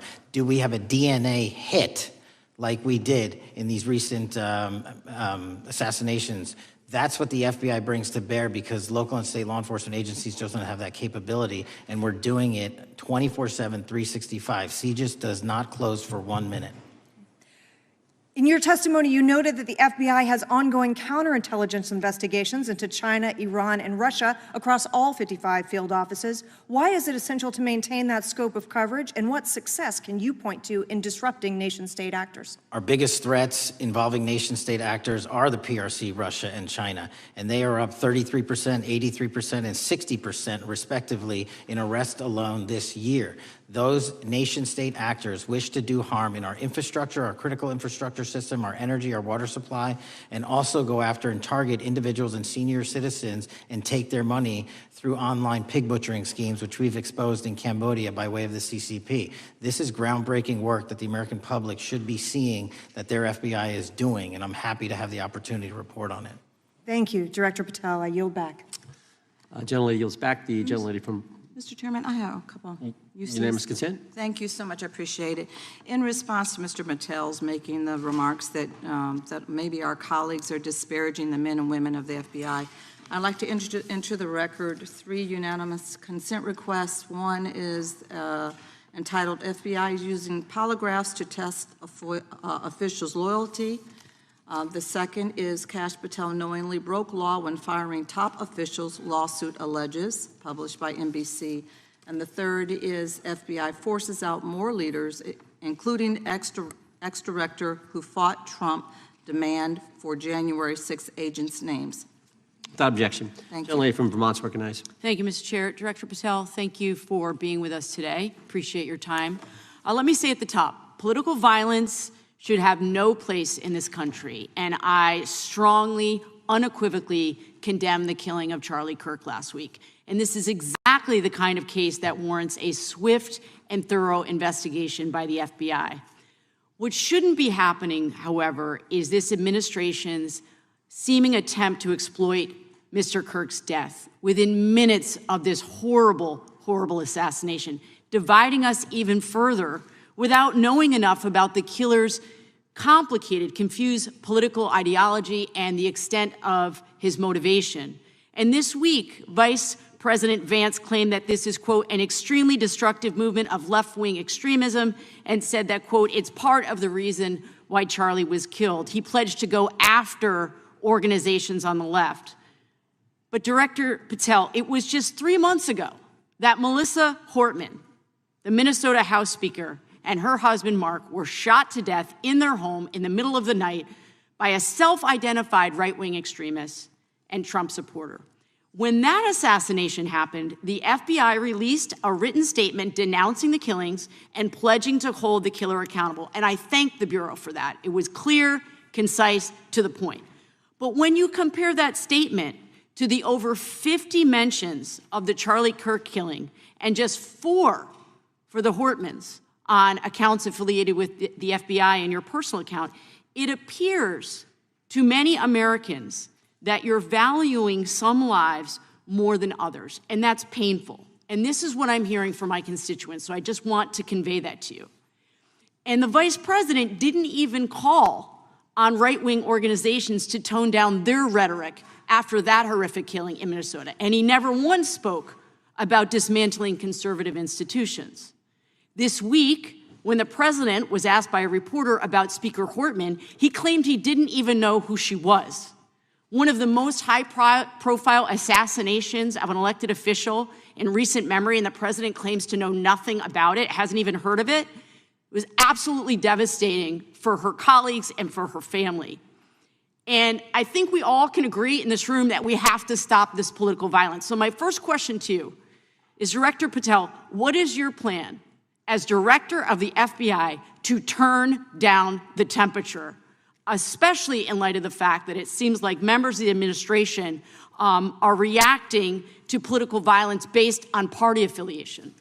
What's your plan? I can only speak for myself and the FBI. Course. And what we are doing is, I think I mentioned earlier, we're following the money, because whatever attack you are describing, and they are all despicable, equally so, people need money to operate. People need money to conduct these attacks, to conduct these investigations.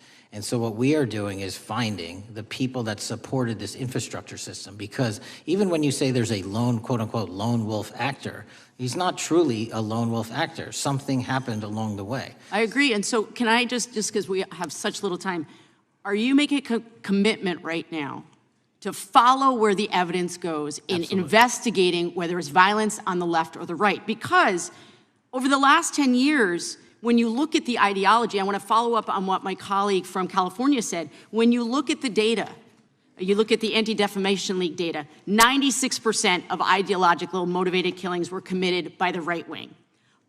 When you look at the Institute of Justice report that she cited, it's 5 times the number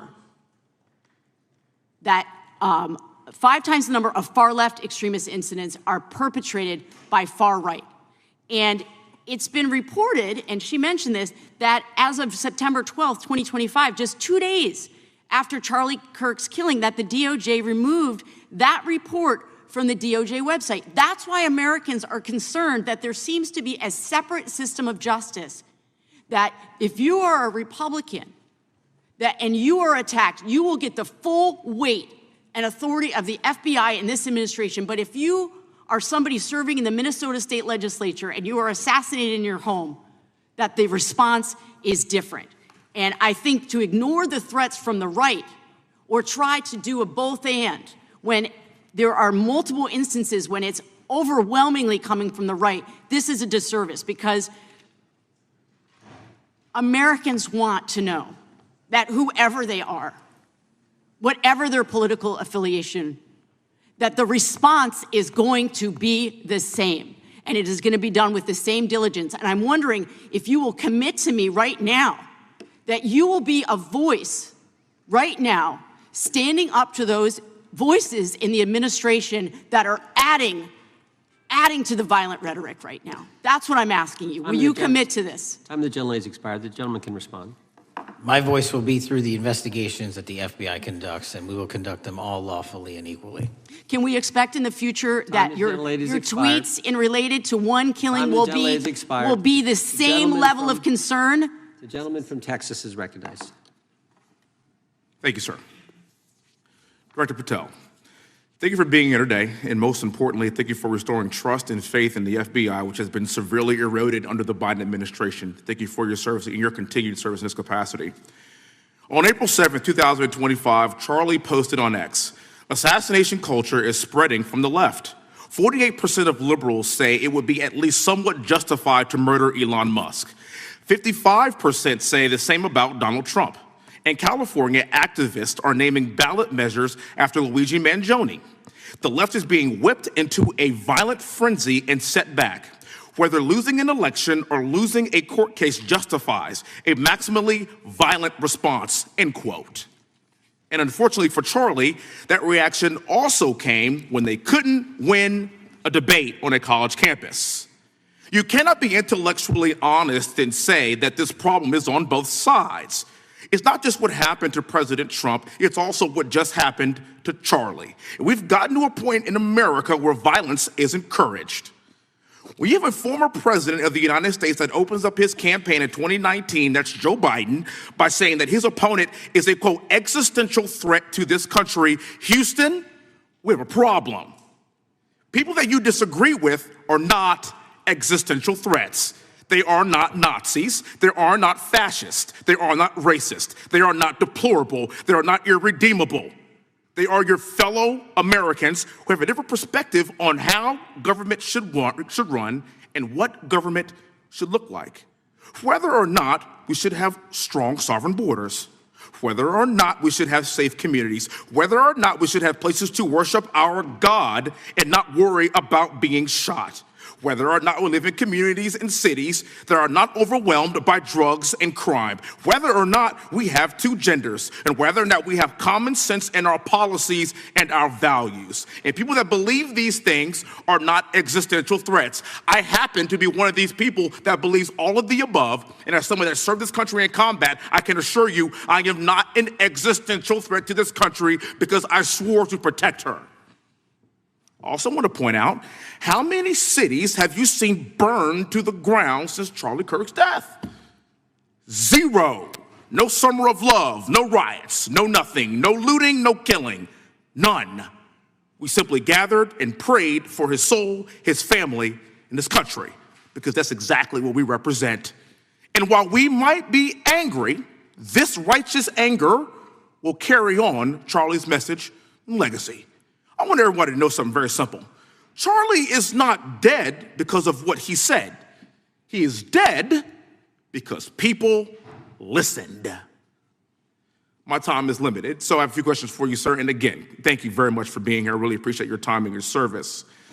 In your experience in the FBI, have you noticed a precipitous rise in political violence and other associated crimes that you have been investigating so far this year? And if so, is this trend in motive left-wing or right-wing violence? I can always speak generally, sir. There is too much political violence, and it has been a precipitous rise on too many fronts. How do we solve this?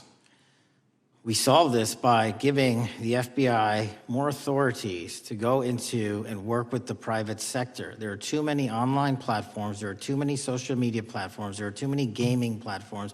There are too many places for people from America and around the world to get together without their parents knowing anything about it, without their school teachers knowing anything about it, and infesting the minds of our children and infecting them with radical ideology, and with that is the root cause of these problems, and we must tackle it. It is not a 1950s America anymore. In 2025, the cyberspace needs to be tackled. Thank you. Switching gears, when your predecessor sat right there in that seat a couple of years, last year in a committee hearing, I asked him a very detailed question about Matthew Thomas Crooks, the shooter responsible for the assassination attempt on President Trump's life. I didn't get an answer from Chris Wray that day, and I submitted written questions to the FBI and into the record of this committee, and I want to resubmit those questions today because I think we are still awaiting answers to those questions. So, Mr. Chairman, I'd like to submit them for the record, please. I'd like to ask you, sir, and the FBI, under your leadership, would you please respond to these questions, and can you commit to doing that? As soon as the trial's over. Thank you very much. I will end with this. Charlie Kirk is not dead because of what he said. Charlie Kirk is dead because people listened. He set up a tent that said, "Prove me wrong," and exercised his First Amendment right. That's all he did. And we will continue to do so in this country in order to preserve this constitutional republic. And with that, I yield back. Thank you. Gentleman yields back. The gentleman from Florida is recognized. Thank you, Mr. Chairman. Before I begin, I want to caution my colleagues on one-sided violence in this country. We just heard that there were no riots on the right. We're literally sitting in the building where there was a giant riot by supporters of the president, the right. We also heard that only leftists, have said that Trump is a Nazi. In 2016, the current vice president of the United States said, Trump is either a cynical asshole or he's America's Hitler. And so this is the problem.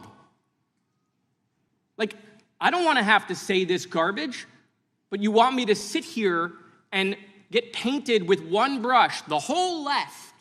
No, there are extremes on the left, and there are extremes on the right. And we collectively should tackle that. But to come here and just look at us and say we all support what's going on in the extremes is why we can't solve anything in this building. Director, let me say first, thank you for being here, and my condolences on the loss of your friend. And I'm happy to hear that you want to do more on the social media platforms. It's crazy what's going on the social media platforms.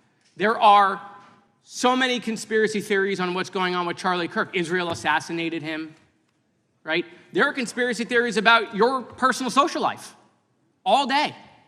It is totally rampant. Big names on the right, Candace Owens, right? Talking about how what's been released as far as the dialogue between the perpetrator and his roommate is manufactured by the FBI, manufactured by the administration. It is totally rampant, allowing foreign governments to just perpetrate these platforms, all of these bots, all of the time to weaponize Americans. You see what's going on here? This is a byproduct of all of that. What's going on in the streets is a byproduct of all of that. What's happening is you see people celebrate Luigi Mangione is a byproduct of all of that. And so if we want to do something, then we should talk about Section 230. We should talk about how we're going to make sure that we don't let foreign governments poison our children's mind. And so I will work with you on that, Director. I'll work with you on 230 any day. No problem. So now, that was the good part. I want to take your attention back a second, okay? Breaking news. Kash Patel is nominated to be the FBI director. Dan Bongino is nominated to be the number 2 at the FBI. MAGA celebrates, rejoices, bells are ringing out. The team, Patel, Bongino, that sought out every podcast microphone to talk about the Epstein list, the names are finally going to get released. It begins They produce white binders. Phase 1 with the podcasters. This is not actually one of them, of course. I made this. Your name's on it, right? And the names are going to come out. Pam Bondi says the list is on her desk. Then a memo comes out all of a sudden and says, there's no list. Oh, no phase 2. Phase 2 binders never happen. You said the conspiracy theories around Epstein just aren't true. They never have been. And yesterday, in an answer to Senator Kennedy, you said the FBI is not in possession of any credible evidence that Epstein trafficked girls to anyone but himself.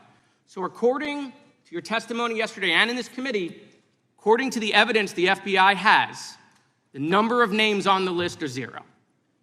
No, zero. The index has been released, and the number of people involved in that trafficking operation were charged in 2018. Other than Epstein and Ghislaine Maxwell, your testimony in the Senate and here is that according to the evidence you have, the number of other names is 0. That were charged based on credible evidence. Well, who are the other names? Give me the other names that weren't charged. We are not releasing the names of anyone because the Department of Justice never does that of anyone that didn't have any credible information to attack them. Let me move forward. The president has, you've seen the picture of the woman's body with the writing and the president's signature. The president says that's not his. Okay? President says it's not his. The Republican colleagues say it's not his. The administration say it's not his.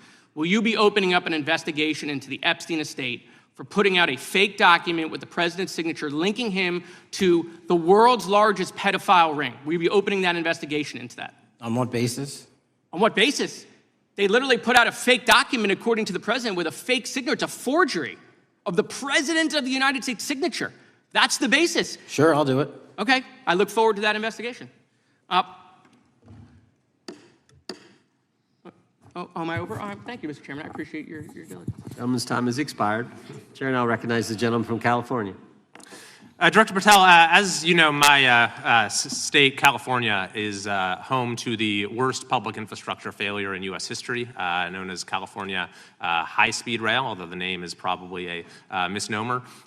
Earlier this year, I joined your counterpart at the Department of Transportation, Sean Duffy, doing a compliance review of the federal money the state has received, and the outcome was that the state has not complied with the terms of its billions of dollars in funding because it hasn't actually built anything. And so that federal funding has now been cut off, but a lot of us in California still have questions as to where all the money went. We're 17 years in to this project, and absolutely nothing has been built. Not a single bit of track has been laid. There are no stations. There are no passengers. And the plan initially was to have the whole thing, LA to San Francisco, done by 2020 at a cost of $33 billion. Yet here we are in 2025, nothing has been built. And according to the New York Times, the project won't even be completed this century, and the total cost is now estimated to be over $130 billion. So I just wanted to ask you, do you think this is something that bears scrutiny, or can you confirm whether there's any kind of investigation going on at the FBI? The FBI certainly can't investigate incompetence, but the FBI certainly can investigate and does investigate waste, fraud, and abuse. And so if we have any information that indicates that that happened in this situation or anything else, we'll look at it. Thank you very much. We've also, been talking some today about the issues that occurred at the border during the Biden administration. And you might not agree with your predecessor on everything, but you probably would agree with some of the statements he made in testimony before this and other committees, raising alarms about the risk of terrorism from illegal border crossings. Since becoming director, have you gotten some insight into how well calibrated those warnings were, and what is the status of that risk now? Since becoming director, there's been a sharp decrease of border crossings for known or suspected terrorists from the southern border. But unfortunately, there has been a sharp increase of known or suspected terrorists entering through our northern border. And so what I'm trying to do is work with our northern border states and our interagency to tackle that problem. But it is an absolutely massive border that can't physically be sealed. So we're going to have to get creative and put more resources into that. And in a similar vein, there were over 500,000 unaccompanied children that crossed the southern border during the Biden administration. As we know, many were trafficked either through forced labor or sex trafficking. Do you have any insight as to what the scale of that problem was and how have things changed over the last several months? Other than what you outlined in terms of how it was described, I don't have any additional details. In terms of how many people are being trafficked into this country, especially unaccompanied missing children, that number has drastically reduced because the coyotes that smuggle these children for their criminal activity are the same ones that smuggle in narcotics, or the same one that traffic older age women. They're all interconnected, and because of the sealing of the southern border by this administration, that has come to a near halt. That is a very important point, that we have seen far fewer victims of human trafficking because we finally prioritized border security.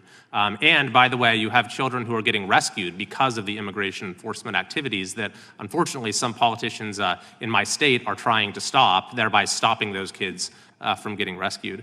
We've seen, of course, a substantial reduction in crime here in Washington, D.C. since the FBI and the National Guard got involved. I'm kind of asking you to state the obvious here, but what is the mechanism there? Why have we seen a reduction of crime when D.C. has had such a huge crime problem for years, and then almost overnight we see such a big difference? Because of the dedication and resources from President Trump's administration to utilize all federal, state, and local assets in a heavily crime-ridden area.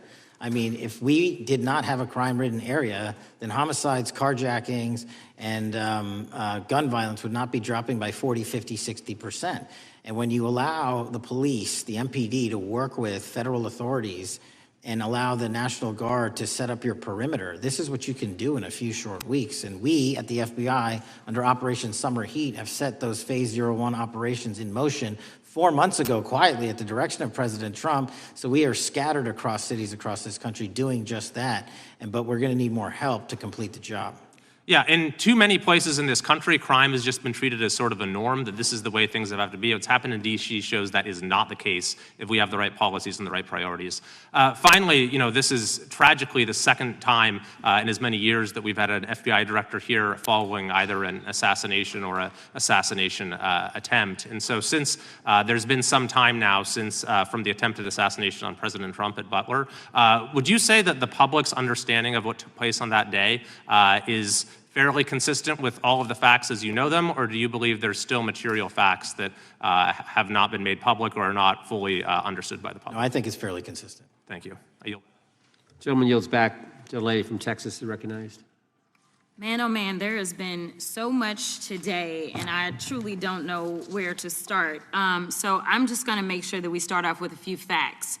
So a couple of facts that we need to make clear for everyone is that, number one, Director Christopher Wray, when he was appointed to be the head of the FBI, was appointed by Donald Trump. Now, I will agree that I definitely take issue with a number of decisions that Donald Trump makes, especially when it comes to the people that he decides to appoint to very important positions, including this one, because I did have to make sure that I wasn't going crazy. But when I say that you are the least qualified FBI director in the history of the FBI, that is real, because you are the only one that never even served with the FBI prior to joining, yet we are supposed to believe that you are the greatest thing since sliced bread. I didn't ask you a question. Now, what I want to go through is to talk about why you are a failure and why, honestly, we just need to tell you bye-bye. I know that you got a little upset and you put on your show for your boss because it seems like you're trying to save your job when it came to talking to Senator Booker yesterday. But let's go through some of your failures. So before you were even confirmed, and I think one of my colleague from Georgia, pointed out that you are already targeting career officials so that you could direct illegal firings. Mind you, these cases that you were so upset about, which are the ones tied to Trump, the cases came through his handpicked FBI director. And frankly, when people sit around and say things like, oh, you know, we're happy because now we feel safe. I don't know who feels safe in this country except for the white supremacists, because I specifically as a black woman definitely don't feel safe. And frankly, my colleagues have been real nice to you today, and I applaud them, but I don't have the same demeanor because I know that multiple colleagues on this side of the aisle have faced death threats. In fact, somebody tried to kill one of my colleagues. And frankly, I don't know if this FBI or under your leadership if those people would have been caught. I don't have any confidence in you. And if we start talking about the reasons that I lack confidence, we could start with you not just wanting to acknowledge some simple facts. Simple facts like the vast majority of the threats are coming from right-wing extremism. And I know my colleagues have tried to stress this, but I decided that I would maybe do it in a different way. Number one, I have a couple of UCs. Kim Buck, one of multiple Republicans receiving death threats for voting against Jim Jordan as House Speaker. Without objection. Another one, Republican lawmaker says she received death threats after voting against Jim Jordan in Speaker's race. Without objection. In addition, there was another one from another colleague who now is leaving Congress because they said that they were calling his wife anonymously and threatening her life to the extent that she ended up sleeping with a firearm. Without objection. Okay, so here's the deal. How are we supposed to have confidence when you're sitting up here telling the Senate yesterday that it will take you 14 years before you can get the FBI fully staffed to do their jobs? You're also now redirecting resources so that they can go and play ICE agents on the streets. You're getting rid of your most qualified people, and even when it came down to somebody that you consider to be a friend, you were posted up having some fancy dinner to the extent that you posted not only once erroneously, you posted twice erroneously as it relates to catching somebody, and then you want to go and say, let me take a victory lap. Because honestly, if it wasn't for parents deciding that they were going to turn in their child, it seems like y'all wouldn't have got there, even though he literally confessed online. So I'm confused about what it is that the FBI is doing except for trying to put on a show for the apprentice or whatever you want to call him. The day after all of this took place, there was domestic terrorism that was taking place at HBCUs. They were targeted. Yet I didn't hear anything from the FBI about what was going on. And again, black people kept saying, how did we end up in this? Because the numbers are so very clear that white supremacy is a problem. And honestly, I've not heard anything out of you today that makes me believe that you're going to do anything about the white supremacy problem, the one that is leading to children being killed, children being shot, as well as members of their community as they're worshiping in their churches. The time of the gentlelady has expired. If the gentleman would like to respond to any of that. Well, I mean, I'll respond. Kash Patel, as I said when I introduced him, public defender, former prosecutor, top staffer on the House Intelligence Committee, Deputy Director of National Intelligence with the National Security Council, Chief of Staff at the Department of Defense, and FBI Director. I think that's pretty good resume for the guy who's now running the top law enforcement agency in our country. And we've seen all the stats that he's given to the committee on how much better they're doing at getting the bad guys than the previous guy was doing. With that, I recognize the gentleman from South Carolina. Thank you, Mr. Chairman. Director Patel, I think you're witnessing some auditions, clickbait auditions for the Academy Award for my Democratic colleagues. We'll see how they fare as they're on MSNBC later on today. But do you care, before I launch into my line of questioning, to respond to Ms. Crockett from Texas on that very elaborate and theatric display? Here's what I've learned in my government service. I don't give a damn what they say about me as long as I'm succeeding in the mission. We're succeeding in the mission because the men and women of the FBI have never been empowered to do more work and to hit the streets harder than by President Trump's authorities and resources he's given us. And so all I care about is that we are capturing more child predators than ever before, taking more drugs off the streets than ever before, that we are capturing murderers at a significantly historic rate, and we're delivering this country the lowest murder rate in recorded history.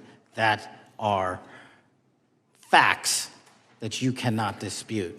But you can come at me all you want. I don't care.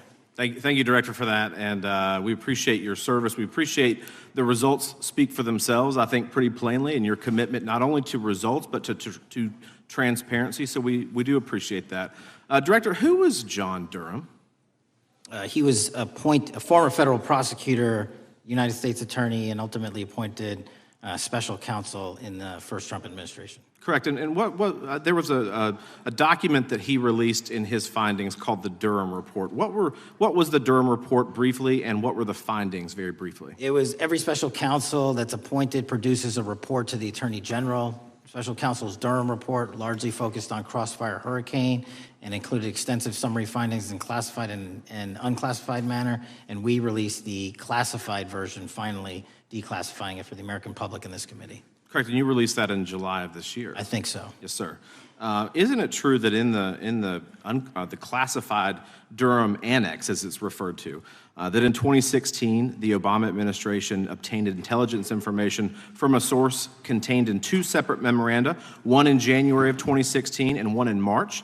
The two memoranda described confidential conversations between DNC Chair Debbie Wasserman Schultz and two individuals from the Soros Open Society Foundation. Isn't that true? As written in the report, I'll let it speak for itself. In the Durham Annex in January of 2016, the memorandum noted in part that President Barack Obama intended to scuttle the FBI's investigation into Hillary Clinton's private email server and mishandling of highly classified information during her time as Secretary of State. Isn't that found in the report? I believe so. Isn't it also found in the report that in March of 2016, the memorandum also included references to the same Obama effort to shut down the Clinton investigation, but additionally outlined a plan to falsely connect Trump to Russia? Isn't that in the Durham Annex? I think it's in more than the Durham Report, but yes. The memo also stated in part that, quote, the Democrat Party's opposition is focused on discrediting Trump, among other things. The Clinton staff, with the support from special services, is preparing scandalous revelations of business connections between Trump and the Russian mafia. Isn't that also found in the now unclassified Durham Annex? I believe so, sir. According to the Durham Annex, based on analysis and translation of the intelligence, FBI analysts believed that special services could either mean the FBI or CIA, or the Trump dossier author Christopher Steele. Isn't that in the Durham Annex? I believe so, sir. When the Obama administration received intelligence in March of 2018, Fusion GPS was preparing open source opposition research regarding purported ties between Trump and Russians. The research was paid by the Clintons' campaign and the DNC. Isn't that open source and also in the Durham Annex? I believe both. Okay. And so also in the Durham Annex, which I found interesting, was the potential campaign plan was shared with high-ranking career officials at DOJ. Isn't that in the Durham Annex? I believe so, sir. The Durham Annex describes that in July of 2016, emails allegedly between Leonard Bernardo, a senior vice president of George Soros' Open Society Foundation, included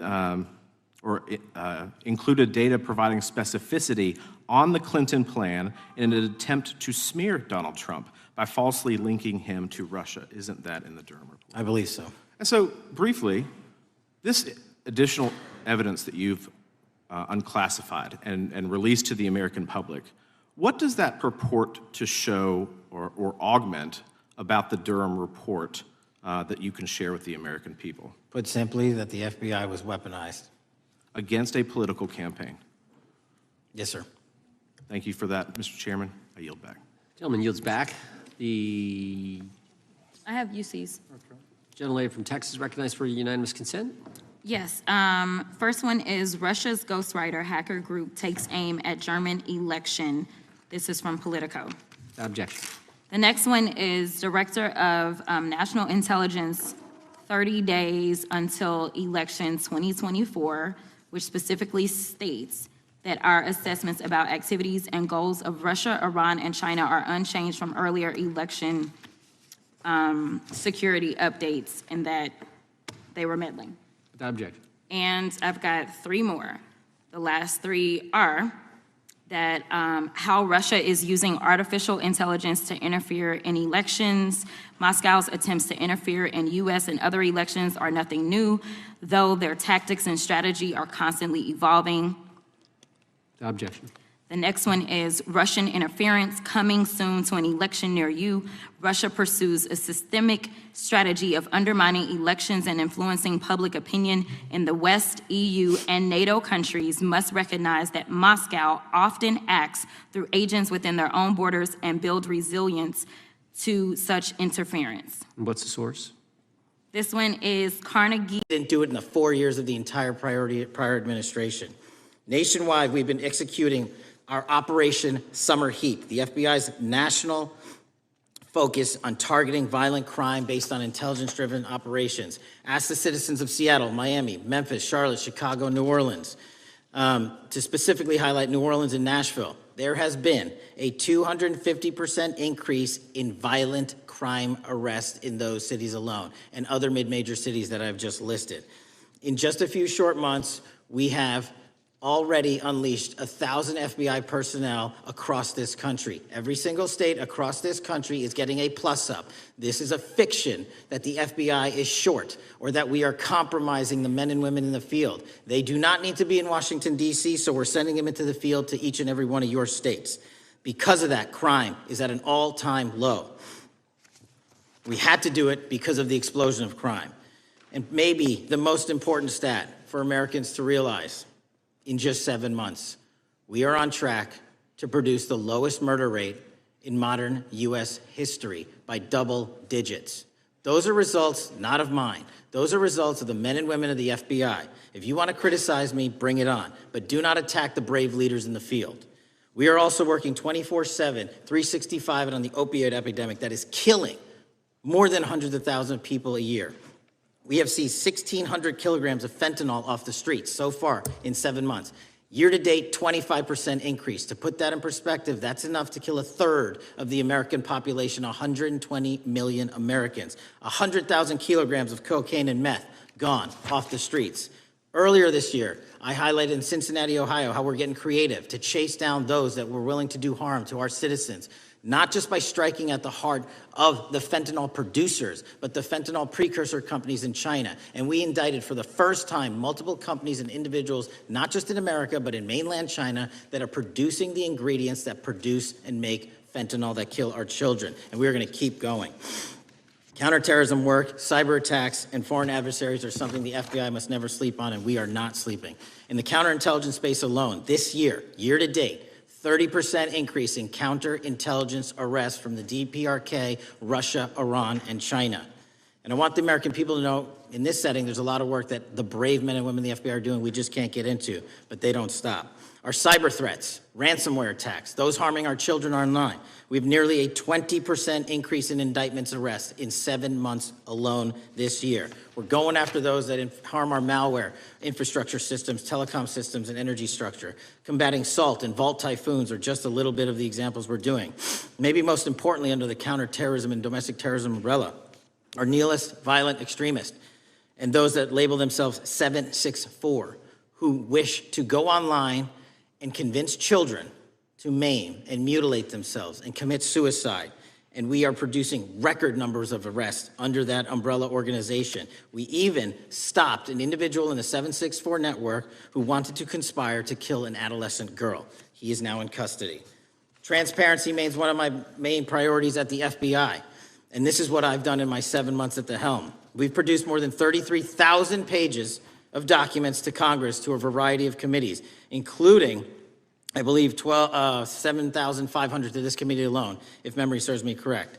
To put the 33,000 in perspective, my predecessor in 7 years produced 13,000 pages in total to the United States Congress. His predecessor in 4 years produced 3,000 pages in total. I repeat, I have produced 33,000 pages in 7 years to this Congress and will continue to do so. I'm dedicated to restoring the trust and the mission and the integrity of the FBI, and we cannot do so without congressional oversight, and I promise you I will continue to do so. On the Epstein case, the original sin on the Epstein case was how it was handled by Mr. Acosta when he first brought the case in 2006, 7, and 8. The original case had a very limited search warrant, had a very limited search window, had a very limited investigative window. I was not there when those search warrants and that investigation was launched. I would not have done it that way. They were limited to only 3 to 4 years of investigations from 97 to approximately 2001 and 2002 to 2005. Mr. Acosta allowed Mr. Epstein to enter into a plea agreement where he served weekend jails for trafficking minor women. He also was allowed to leave jail to go home on the weekends. Plus, he allowed a non-prosecution agreement to be signed as part of that plea deal, prohibiting future investigations from that prosecution and from that evidence, and prohibiting the collection of further material. That is the original sin. We are working with Congress to produce more than any administration ever has material on Epstein. And I welcome the challenge to tell us that we are not being as transparent as the law allows. We even went to court and asked the judges to lift those prosecutorial agreements and to lift those court order seals, and they denied us 3 times. Congress is welcome to do the same and join the fight. And I'd lastly like to focus on operation that the president led in D.C. Because of this, we are taking this fight in D.C. to every single city across the country. 2,100 arrests in the last month alone. D.C. has seen a 60% decrease in gun crimes, 75% decrease in carjackings, and 53% decrease in homicides in our nation's capital. And rightly so. We're bringing that fight to the streets of America. I want to thank you for your support, and I'm proud to be the director that leads this FBI into a new headquarters building that they've needed for decades, saving the taxpayer $3.5 billion, and also providing our workforce a safe environment. If you don't know the calamity that is the Hoover Building, I invite each and every one of you to walk around. I'll give you a tour myself, and you can see where the cement falls on the heads of our employees that is only to be saved by netting. Just to give you an example. Thank you for support to our mission. And I do want to highlight one thing about D.C. It's because the FBI gathered sources and evidence that we were able to, through our source network, identify the horrific murder of the D.C. intern, Eric Tarpinian. And I've spoken to his family, and we are working to bring them justice. And Mr. Chairman, in my 16 years, now my 17 years of government service, if anyone has any questions about my service, bring it on. Yeah. Thank you, Director. We will now proceed under the 5-minute rule. The chair recognizes the gentleman from California, Mr. Eisen. Director, delighted to have you here. You are a breath of fresh air. As you outlined, and I won't repeat it, the accomplishments, you did so with the same resources as your predecessor, roughly. Is that correct? I believe so, yes. And so how much of that has to do with taking people out of the backside of the FBI and moving them into the field, into doing the job for which we primarily pay the FBI? It's exactly what we needed done. 1/3 of the FBI's workforce resided in the National Capital Region before I got there. 1/3 of the crimes do not happen in Washington, D.C. Not anymore. Not anymore. So 1,000 personnel of the FBI were deployed across this country on a permanent basis, and every single state in this union is getting a plus up, not a reduction, a plus up of 1811s of intel analysts and support staff. And that is why the crime rates are going down in record numbers. Thank you for doing that, and it's perhaps the hardest thing for a bureaucrat to do is to lower the head count around them that support them, and I appreciate your willingness to do it different than your predecessor. A lot of what you covered earlier was the find, the discovery, and then the prosecution that is done by the DOJ. But I want to talk a little bit about the prevent side. On the Charlie assassination, sir? No, on all of these. Okay. Okay, for example, and I'll bring it up before the Democrats bring it up, January 6th. January 6th, we now know, because of your find, that in fact there were people involved who were not just observers but participants who in fact, it's been alleged, and I personally believe, in fact, were part of promoting, perhaps even the one woman who died, encouraging her to walk through a door that led to her death. When you see that kind of activity, and you know it was done under predecessors with full knowledge, whether it's January 6th, where embedded people crossed the line, or any other activity, including obviously the Russian hoax that we're now dealing with up in front and center. My question to you is, what can you or others do to prevent it from occurring again? Not on your watch, but on future watches. How can we know that this won't happen again the moment you leave the FBI? It's simple. What I'm doing through our leadership cadre is having FBI agents do what they were trained to do, not what they were not trained to do, not put them in situations that both harm them and the public. We're also utilizing our SORT networks and prioritizing the threat structure to go after the narco traffickers, the counterterrorism people, the counterintelligence threats, and the cyber threats. That's what they were trained to do, and that's what we're letting them do. One major question I have, after decades of doing this, on our side of it, both the chairman, myself, and others, both at oversight and here, have seen that the FBI and the Department of Justice hide behind non-statutory practices. Now, you've changed the interpretation of many of those practices. That's why we're getting the discovery that was previously withheld. How do we work together to make sure that we never again have false walls, non-statutory walls that say the Department of Justice has a prohibition about giving, quote, you fill in the blank, that has led to the chairman not seeing anything until you took over? I'm wedded to aggressive constitutional oversight. Having been a House congressional staffer, I know that is an important part of securing our democracy.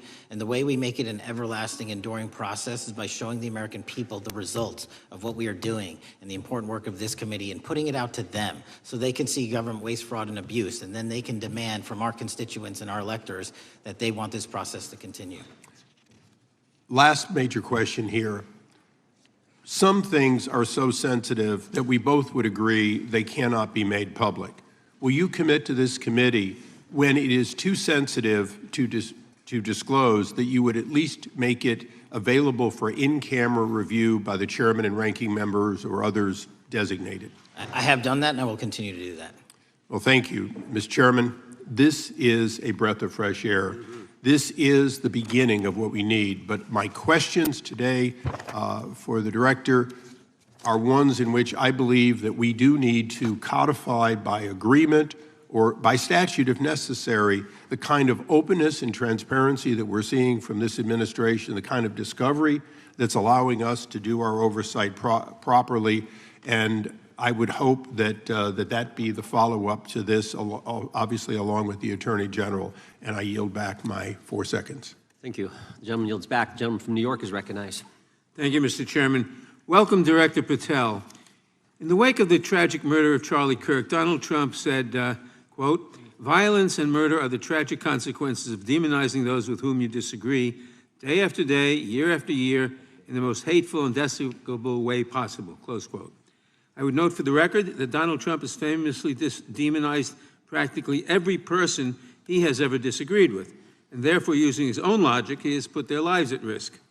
I should know, about 2 weeks ago, when I announced my decision not to my decision not to seek re-election, many people on both sides of the aisle, including the chairman, offered me well wishes and thanked me for my service. Donald Trump, on the other hand, took to Truth Social to call me a, quote, psychopathic nut job, among other things. Yesterday, I received a threatening note filled with anti-Semitic comments and hateful attacks that mimicked some of the same language used by the president. I am sure many of us on this committee face similar threats every day. We have seen political assaults on both the left and the right. The attack on Charlie Kirk, the attempted assassination of the president, the murder of the Democratic Speaker of the Minnesota House, the assault on Paul Pelosi, and the attack on the Capitol on January 6th, for example. Director Patel, do you agree that there is political violence from both the left and the right? There's too much political violence. Do you agree, yes or no, that there's violence? There is too much political violence based on ideologies from either side. From either side, okay. Are you aware of the study by the Cato Institute, a well-known conservative group, that found that 69% of the violence is from the right? I'm not familiar with that study. You're not familiar, okay. I would commend it to you. Are you aware the administration has threatened to use violence as an excuse to crack down on liberty and freedom of speech? Say that again, I'm sorry? Are you aware the administration has threatened to use violence as an excuse to crack down on liberty and freedom of speech? Nobody at the FBI is doing that. I didn't ask you about the FBI, I said the administration. I speak for the FBI. I would like to enter the record an article from today's New York Times titled, "Trump Invokes Kirk's Killing in Justifying Measures to Silence Opponents." In the wake of Charlie Kirk's killing, President Trump and his allies have laid out a broad plan to target liberal groups, monitor speech, revoke visas, and designate certain groups as domestic terrorists. I ask unanimous consent to insert this into the record. Thank you. Politicizing the murder of Charlie King to go after free speech is not a legacy I believe Charlie King would have wanted. Moving on, I want to address another topic. The FBI has traditionally played a key role in prosecuting public officials for corruption.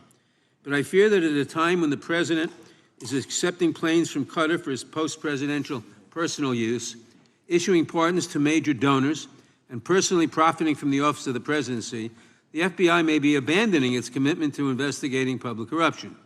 Since its creation in the wake of the Watergate scandal, the Public Integrity Section has been one of the crown jewels of the Department of Justice, investigating and prosecuting corruption among the nation's public officials and acting as a key safeguard against politicized prosecutions. This section's work has been supported by an elite squad in the FBI devoted specifically to rooting out corruption. But according to reports, the Public Integrity Section has now been decimated, and the FBI's Public Corruption Squad has been disbanded. I would like to submit for the record a New York Times article entitled, "FBI Dismantles Elite Public Corruption Squad." I ask unanimous consent. Thank you. These actions are an invitation to corrupt politicians to break the law, since they know that the government is asleep at the switch. Last month, Senator Warren and I, along with dozens of other members of Congress, wrote to you and Attorney General Bondi expressing grave concern over your decision to effectively legalize corruption and to politicize prosecutorial decisions. And he asks unanimous consent to enter this letter into the record.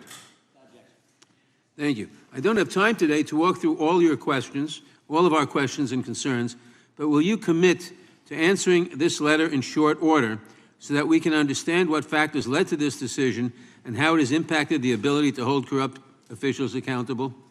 I will review your